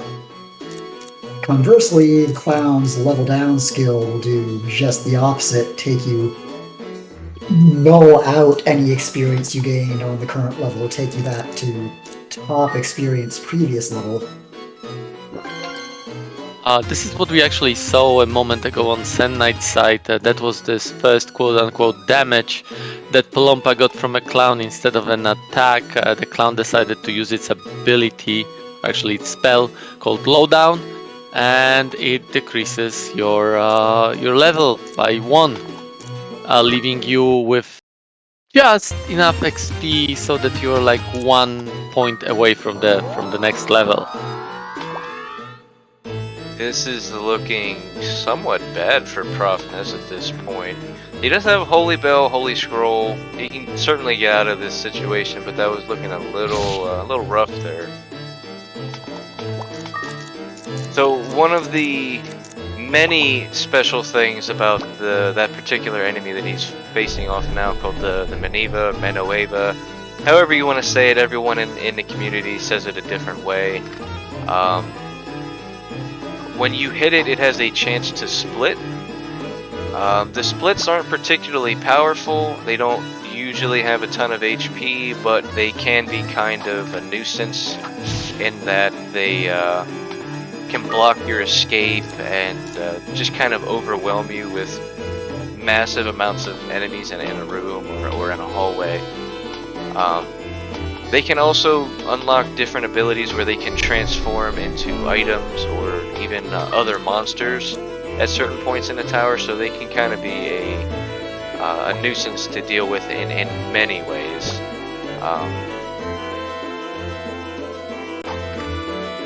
We're seeing an elevator on floor 5, and that balloon just woke up. This should be enough to... Oh, it's empty. That's not good at all. That should have been enough. If it had a charge, that would have been enough to just outright kill the balloon, I believe. And Holy Bell will definitely solve this situation. You could maybe use a Mahel Seed to get out of that as well. He'd still take a hit using it, but he'd be able to maneuver around and survive, assuming he didn't hit a trap or something along those lines. But the Holy Bell will give him a little bit of time to recover, because the monsters just walk away. Yeah, but you just found an egg on floor 6 that can actually be quite few things that are actually quite useful to the run. Surprisingly, this game, like with the strategies that we know and that we are using, actually late game eggs are not so much useful for us, but the early floor eggs can be very, very useful in many sense. For example, this floor 6 egg can be a clown, which we already mentioned that it's really good familiar. Everybody would want to have one when they have a chance, but it can also be a U-boat, those scary things that submerge. When they're a monster in the tower, they're sort of hard to deal with, but when they're your familiar, they have an ability called, and that was actually a U-boat. Ooh, yeah. Yeah, they have an ability Things to do here. ability called Scout that works like star glasses. So basically it shows you the whole floor for a cost of, I think, 8 MP or 16 MP. I can't. 16. So it's quite expensive, but also you don't need to have full 16 MP to use that ability. You can just have any MP. So if you recover your familiar MP, like Profnes earlier mentioned, just give it random herbs or seeds. This will recover 3 MP for the familiar, and that's enough to use that ability. So in a speedrun, U-boat is definitely something very, very useful. It's not exactly an uncommon thing to find either, because the way that eggs function with being able to find them, typically you're not going to be able to find an egg until floor the earliest anyway, which is where the U-boat comes into play. I don't So, like this. Yeah, For this the is record, I don't not, like this. this is not good at all. Manevas are somewhat unique in the sense that they're kind of blind. Most monsters have an aggro range of 2 or 3 tiles, and the Maneva has significantly lower aggro range. So if you have a corner with a hard edge or some kind of a zigzag pattern, you can actually just skate by them and they'll never notice you. Unfortunately, that is not an option here, and it doesn't look good for Profnes at the moment. I don't know what his current inventory is. Okay, he was able to take that. At the very least, his Palumpa will survive, which is what really matters here. Unfortunately, it doesn't really look like he has anything to deal with. That clown would make quick work of these for sure, but the rules of this particular climb say that he's not allowed to use it. So, this is a tough spot to be in. Here it looks like what we need is a huge lack of getting lots of dodges. Which we did not. Which we did not. The last thing I might have been able to do if I had found a way to juke past the Man Ravens is tell the Palumpa to stay, route myself into another room, and then call it back with Familiar Bell. But did not even have enough to get out of the pincher. In the meantime, Sand Knight Knight was on floor 12. Maybe you have seen it. He's actually fused his starting familiar, which was a Kraken with Palumpa. And as we mentioned earlier, that will awaken its dormant spell. So now that Palumpa has a spell, it's not anymore just useless escort buddy, but actually it can help you in a fight. The only problem with that is that that spell that's being awoken is level 1. So you need to get some kind of levels to first level up the spell and be at its full potency. So it is useful already, but not yet that much useful. So Sand Knight needs to have a little bit of a work to do that. That was a very nice play too, walking back in Although that holy scroll. Although Sand Knight has technically won the match, I am okay letting him just keep on going to see how far he can get in 1% attempt number 2, since we have plenty of time left in the block. And if he goes down within the next 15 minutes, then hey, maybe we do a friendly fourth. Again, we'll cross that bridge when we come to that, and or just give the Valks back some time on the schedule. Yeah. Or now plenty of time to see how far Sam gets. We'll have them get back to us on that, but go ahead, Czaj. Yeah, I just wanted to mention, like we said earlier, Palumpa. Oh, no. Another warp trap. Oh no, the warp traps have been awful. This is a worse kind of a warp trap, because normally when we hit a warp trap, it's this way that Ko hits a warp trap, and we know where our familiar ends up, so we can get back there. This one was where the Palumpa hit the warp trap. We have absolutely no idea where it was teleported. So Sand Knight took a lucky shot.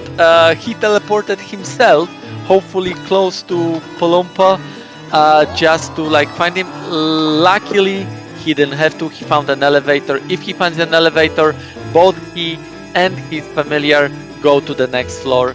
Palumpa is safe. The run continues. But my earlier point that I wanted to make was that, like we mentioned, Palumpa percent is not easy. So big congratulations to Profnes to actually reaching that height. This game is by far not easy. This game wants you to die really, really quickly, even when you are not putting yourself under tremendous disadvantage of using Palumpa from the very beginning. So good job, Profnes. Thank you for your runs. As far as casual tower play goes, it really expects you to die or leave the tower around floor 6. The difficulty spike really starts to kick up around then when you start encountering the blooms, the Manivas, the U-boats especially. The game does not expect you to play like this at all. Being able to get to floor 40 in a single climb at all is incredibly impressive, regardless of how long it takes you. Even getting to floor 10 can be quite difficult if you are a bit inexperienced or just flat out unlucky. So yeah, big shout outs to Profnes for agreeing to go head to head with Sand Knight. He's one of the he's definitely a skilled runner in the community, so it was not an easy thing to compete against for sure.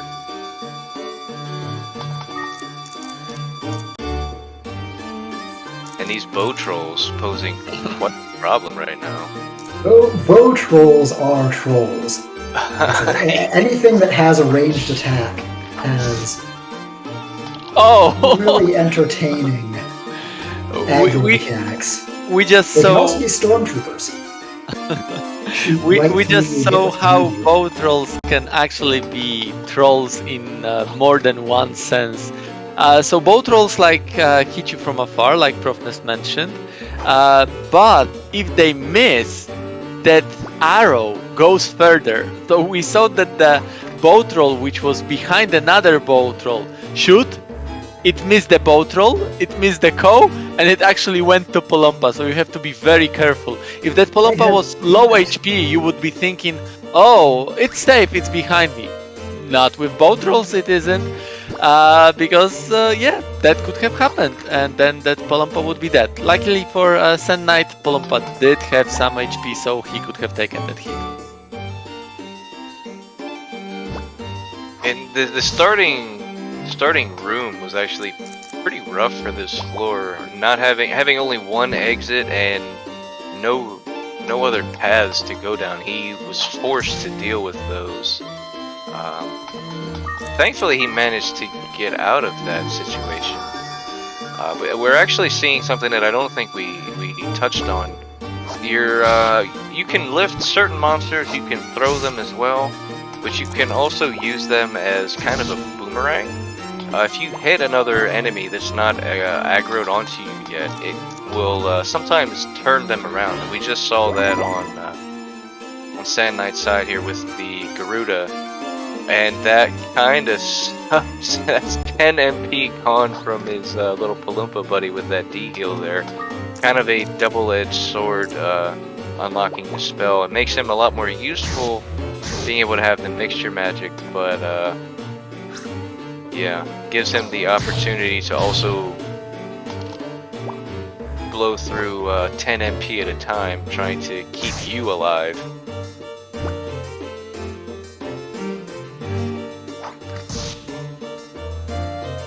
And Pickets also being the incredible trolls that they are. Thankfully, they don't deal a ton of damage, though, so they're usually pretty manageable. They can be kind of annoying if they steal a useful item. I believe that the fireball that Sand Knight had stolen from him was actually empty, so it's not the biggest loss in the world. It kind of sucks anyway, either way, because he could have found like a white sand and given it another charge. Now that's not an option. But he does find an egg. Normally, you kind of want to manage your inventory. If nothing else, so you have control over what you auto pick up and what you don't. But on picket floors, having a kind of bloated inventory can be to your advantage, because that's more whenever they do that random selection, grab a thing, there is the chance they'll take a otherwise useless item that you then don't have to be without or run them down to get back. True. You can also somewhat manipulate what they steal from you. If you can see them coming in advance, or there's an item on the floor near you, you can stand on that item, and if they try to steal from you, it'll steal the item at your feet instead of from your inventory. There is also kind of a there's also kind of a neat thing you can do with a leva fruit. It's designed to prevent your familiar from being lost in fusion. It'll make sure that it always wins, or it can also prevent evolution. So if you, like a clown for example, will turn into a death. If you don't like the way death looks and you want to keep your clown, you can do that with a leva fruit. But because of the way that it functions, it when you feed it, it acts as an item in your inventory, or your monster's inventory, which is what the picket would do when it steals. They would put it in its inventory. So if you throw the leva fruit at it, it puts an item in its inventory, so it acts like it already stole something from you, and it will just leave you alone. Skylight right side, we just saw some very interesting development. But maybe let's first discuss whether he can survive before I say what happened a little bit earlier. Because he is in a pickle, surrounded by spiders. What will be the play? Okay, Holy Bell. So Sand Knight is safe. So what we saw earlier was that Sand Knight was going in one direction and he suddenly turned around. And there was a spider coming in our direction. That could have been one reason why Sand Knight turned around, but that wasn't the only reason. There was one more, because even if Sand Knight decided to like somehow deal with that spider by picking it up and tossing it away, in the next room there was a surprise waiting for him. He saw that a Manoiva actually transformed into an item. Reven touched on that subject already a little bit, that Manoivas have special abilities which makes it so that they can transform into items or other monsters. And that's exactly what happened here a moment ago. Manoivas starting from floor 17, if I remember correctly, can transform in an item. And there are ways in which we can tell whether those Manoivas are items or not. But the fact is that once they're items, they stay as an item until we either kill it or go next to it to trigger transformation back, and then we of course have to take a hit. So Sand Knight didn't have any ways to deal with such high-level Manoivas. That's why he decided to turn around and walk in completely different direction. You have to be very careful in these floors to not walk into an item. If you see two items next to each other that are exactly the same, that's almost guaranteed that one of them is Manoiva. But in the meantime, we can see Sand Knight hatching an egg. Was that a U-boat egg, Sand Knight, that you're hatching? Yeah. Yes, I did. He truth glassed it. He knows it's a U-boat. Yeah, He I saw did, that. a couple floors back, he did actually see an egg in the elevator room and opted to skip it as there was a troll coming that he just couldn't really deal with. That could have been a Garuda, perhaps? Oh, yes! Viper egg manipulation. That's beautiful. There you go. So Sand Knight was lucky to pick up that Viper in a single go, so we didn't actually see the full power of Viper manipulation that Reven touched upon in the first game. But yeah, it was pretty much safe in that room as long as that egg was there. Viper wouldn't care that we exist. He craves for eggs, he wanted to eat that egg and would have gone for it. But the hatch continues. Sand Knight does want to hatch a U-boat, like we mentioned. It's a star glasses machine. It can show you the whole floor oh so many times, and then you just need to recover a little bit of MP and you can rinse and repeat. And when you know the floor layout, of course it's much easier to get to the elevator. So with the hatching here, there is an equal 1 out of 4 chance for the heat up to be 1, 2, 3, or 4. Obviously, we always want to see 4 as much as possible to actually finish it faster. But there is an equal chance of it being anything between 1 and 4. 2 Leva fruits, which would have been useful a couple floors back. Unfortunately, not terribly useful anymore. We can still use them for the U-boat, right, to recover some MP. So right now, because we've got a U-boat, so like we mentioned, 3 star glasses, any kind of herb, any kind of fruit, any kind of seed will be beneficial to us, because that recovers 3 MP for that U-boat, and 3 MP is more than enough to actually use the ability. Can you feed more than 1 Leva? Actually, not.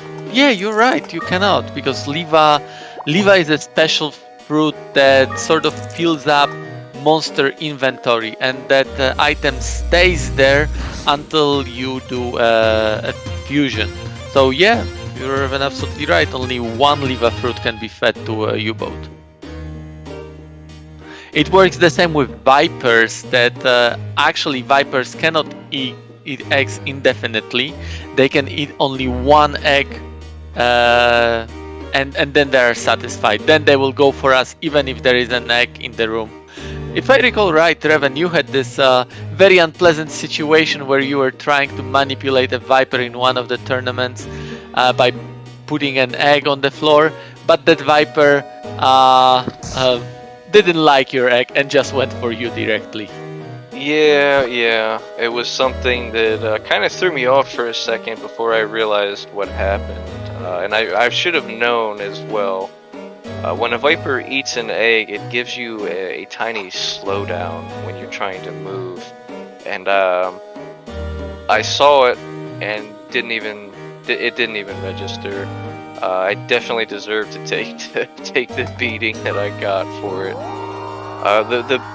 The problem with it though is that unless you see the specific viper eat the egg, you have no idea which one it is. You just know that there is a viper out and about that has an egg in it, so your egg manipulation might not work, and you have no idea to know until it's too late. Thankfully, it's not something that you really have to deal with too often, but it is definitely something worth knowing. I didn't see actually what level that Polompa is. I don't think that it's very high level. It's level 8 with levels 5 for the spell. We didn't talk about it a lot, but sword mixture magic that Sand Knight is using right now, that Polompa provides, sort of reaches almost max efficiency at around level 9-10. So Sand Knight still needs like few levels before that sword mixture magic will be as good as it can be, pretty much. There is one nice thing here though.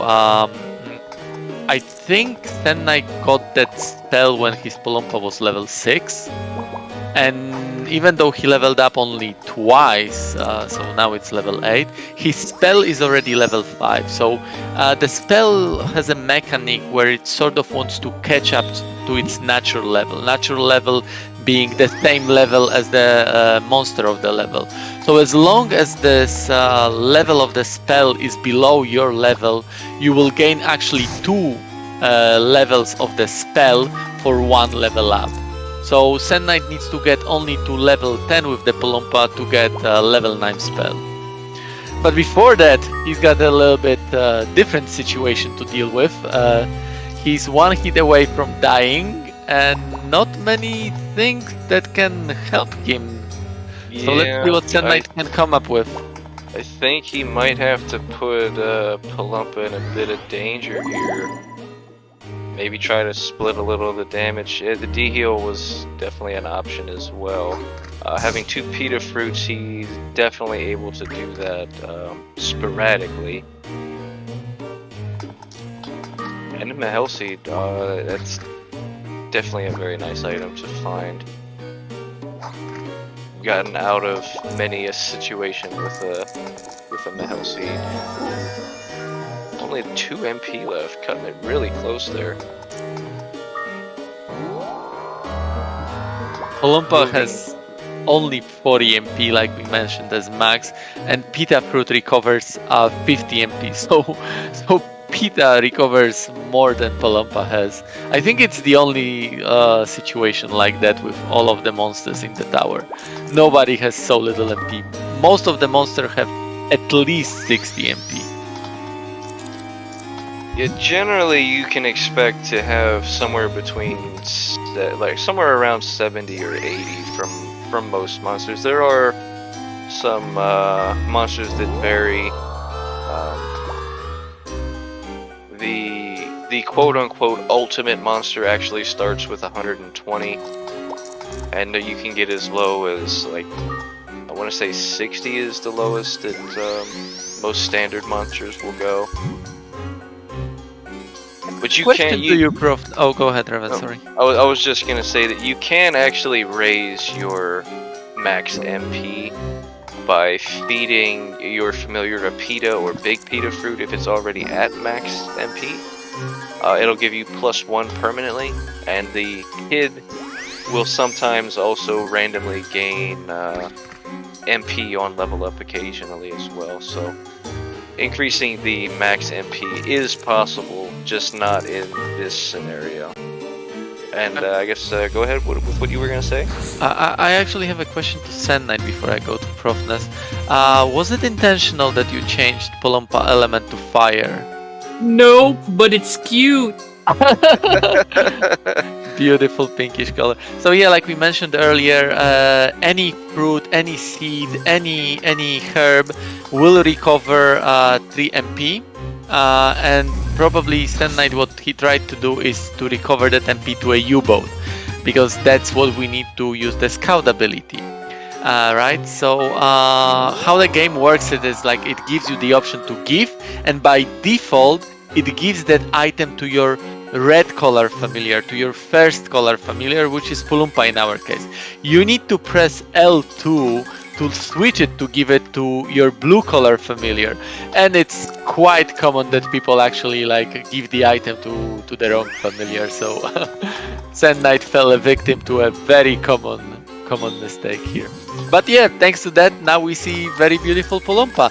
And I think in the end, actually, that might be beneficial to you, because you've got now sword mixture magic and a scarlet wand, like we mentioned earlier. Oh, not if that happens. What were you talking about, Lucky? Czaj, the commentator curse, man. Oh, I'm sorry. Oh, I'm no. so sorry. Oh no! Yeah. Oh, that was going so well too. Oh, that is a shame. That was honestly a very good Polumpa percent. Wow. But yeah, tower be tower. Yeah, and that is something worth noting. No matter how well you're playing, no matter how stacked your inventory is, how strong you may think you are, all it takes is that one bad trap, and it can all be over just like that. That being said, I don't know if we have the host somewhere in the chat. I've been sitting here the whole entire time. Oh, nice. So I don't know about time, but I assume we're pretty much closing in the end of our allotted time. And how's the status of the marathon? Do you need us to stop pretty much now? Do you need us to continue for a while? If you can please allow me a little bit of time to work through some logistics, I would greatly appreciate it. Thank you. Yeah, absolutely. So I'll take some time to just say a giant thank you to everyone. First of all, the RPG Valkyries has been absolutely awesome to work with. Thank you so very much to everyone. Thank you for giving us a chance to showcase the game. Thank you for everyone in chat. You've been awesome, I'm sure. I've heard there were puns, so, you know, just there, you've won. And yeah, thank you so very much, Czaj and Reven, for doing the commentary. That was absolutely awesome. I could hear it the whole time. I really appreciated that. Yeah, for sure, man. For accepting You're very welcome.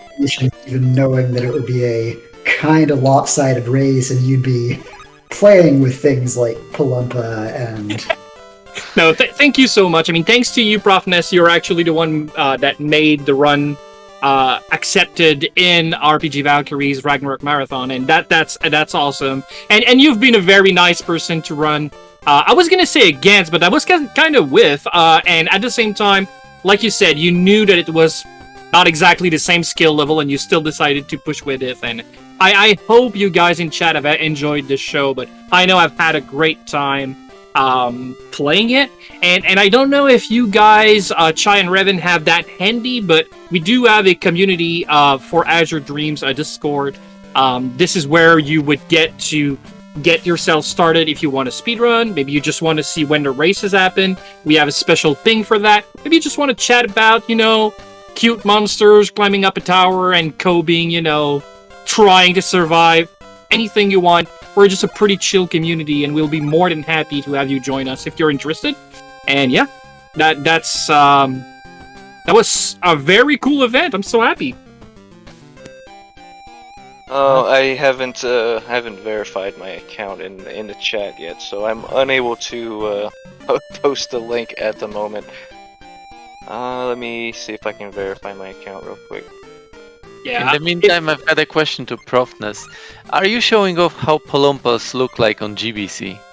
I figured that since I had the Game Boy version queued up to show, I didn't know exactly how the evolution happened, but I figured I might as well start a pull up a percent Game Boy Color, just show it off. By the way, Sand Knight wasn't watching, but in the time between when I went down and when you went down, I basically got through all the leading cutscenes in the Game Boy version. So yeah, and that's only slightly more cutscene than the PlayStation version has. So yeah, the randomizer cuts out a lot in the name of speed, quality of life. There is some impressive depth to this game when you actually pick it up and play it as an RPG. It actually is. Right when you commented, we did get to see Wump evolve into Catawump. Woohoo! And yeah, the cutscenes in the game are actually pretty nice, to be honest. The story isn't super deep, to be honest, but I mean, it's good, it's serviceable, and it's fun. It might not be like the craziest story ever, but it's fun. It gives you the vibe to you want to go into that next tower trip to get your town to move on, because you can pay to build a building, but it only be built when you go into the tower and come back again. So you always have that like that good gameplay loop that keeps you wanting to go into the tower, go talk to everyone in the town. It's very nice. It's just that obviously for speedrunning, we don't want to listen to that every time, so we cut it out, especially for tournament matches as well, because obviously, yeah, just doing 3 matches in a row, which is our standard setup, seeing all of those things 3 times in 3 hours might be a little bit too much. Yeah, it's not just the mystery dungeon. You get rebuilding and making the town wealthy, you get building out your own house. There is a dating sim with, I forget, but somewhere in the order of 8 dateable NPCs. Plus 7, one yeah. that was disproven as dateable. I won't get into that since it was 90s rumor mill, but... yeah, that's 7 girls you can actually date, and by date, it's just very cutesy. The deeper it goes, it's just a little kiss on the cheek, but you know, our characters are youth, they're 15 years old roughly, or around about. It's just a very cute thing, and yeah, you can actually have some fun with that. It's actually quite enjoyable to try to do all of the things in the game like a completionist type of playthrough. We do have a 100% category for speedrun. It's not a meme category, it is a serious category, but at the same time, it's probably 9 hour plus, so yeah, that's another thing. So we have some speedrun categories that do include some of the building, some of the dating, but isn't 100%, and those are around about, I think, the world record would be around about 3 hours? Yeah, I think it's somewhere under now. Oh, even under that? Wow, okay. Yeah. So, yeah, so obviously those are very, very well practiced runners, very good runners. But yeah, at least 3 hours is pretty much like when we do a tournament match anyway. 3 times 1 hour, so... yeah, that's a very nice category called book list. But yeah, we have a lot of things in our community that yeah, it's been a very fast expanding community, I should say, probably. Also, it's completely non sequitur, but since I forgot to mention it, got distracted by something else when it first came up.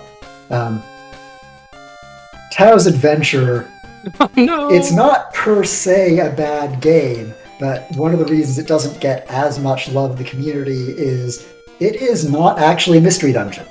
It's not that it's poorly programmed. It in fact has rather more plot and expansiveness of environment and whatnot, maybe less good monster design, but it's not a mystery dungeon, so there is a lot less replay value, as opposed to Azure Dreams, which you can come back to 10 years later and it's still kind of fresh. Oh, absolutely. And it's kind of nice to, even when you do speedrun the game, the casual playthrough is so different that you can actually, you know, when you speedrun a game, sometimes say, well, I can't run it slower, you know, it's just how I play now. But there's actually so many things you don't get to do in a normal playthrough, in a casual playthrough, sorry, that when you speedrun it, that actually, you know, you still have that fresh experience. So every once in a while, I'll just try to do everything instead of just trying to clear the tower as fast as I can. So it stays fun no matter the categories you play, which I do appreciate.